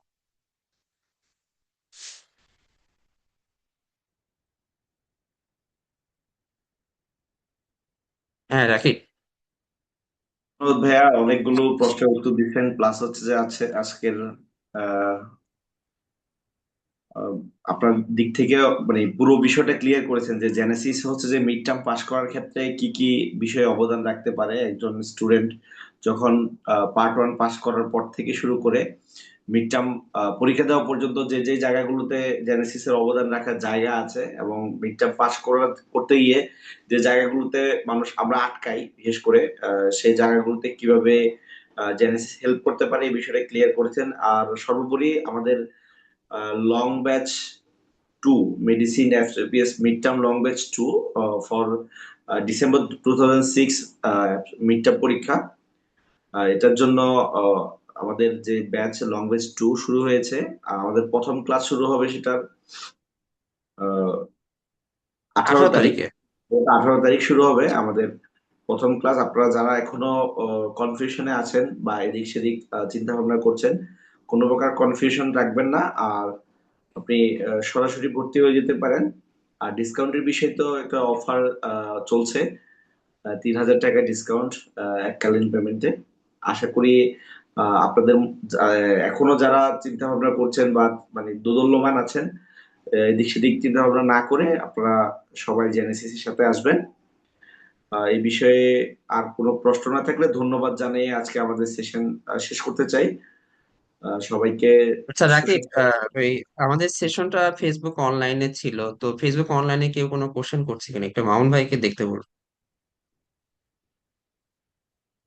ও আচ্ছা, ঠিক আছে ভাই, আমি একটু দেখছি।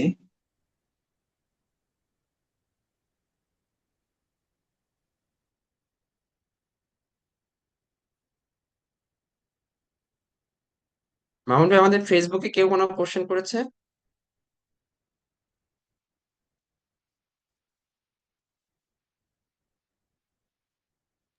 স্যার এখানে কোনো প্রশ্ন আসে নাই। আচ্ছা ঠিক আছে। হ্যাঁ রাকিব, সেশন শেষ করে দাও। সবাইকে ধন্যবাদ। আসসালামু আলাইকুম।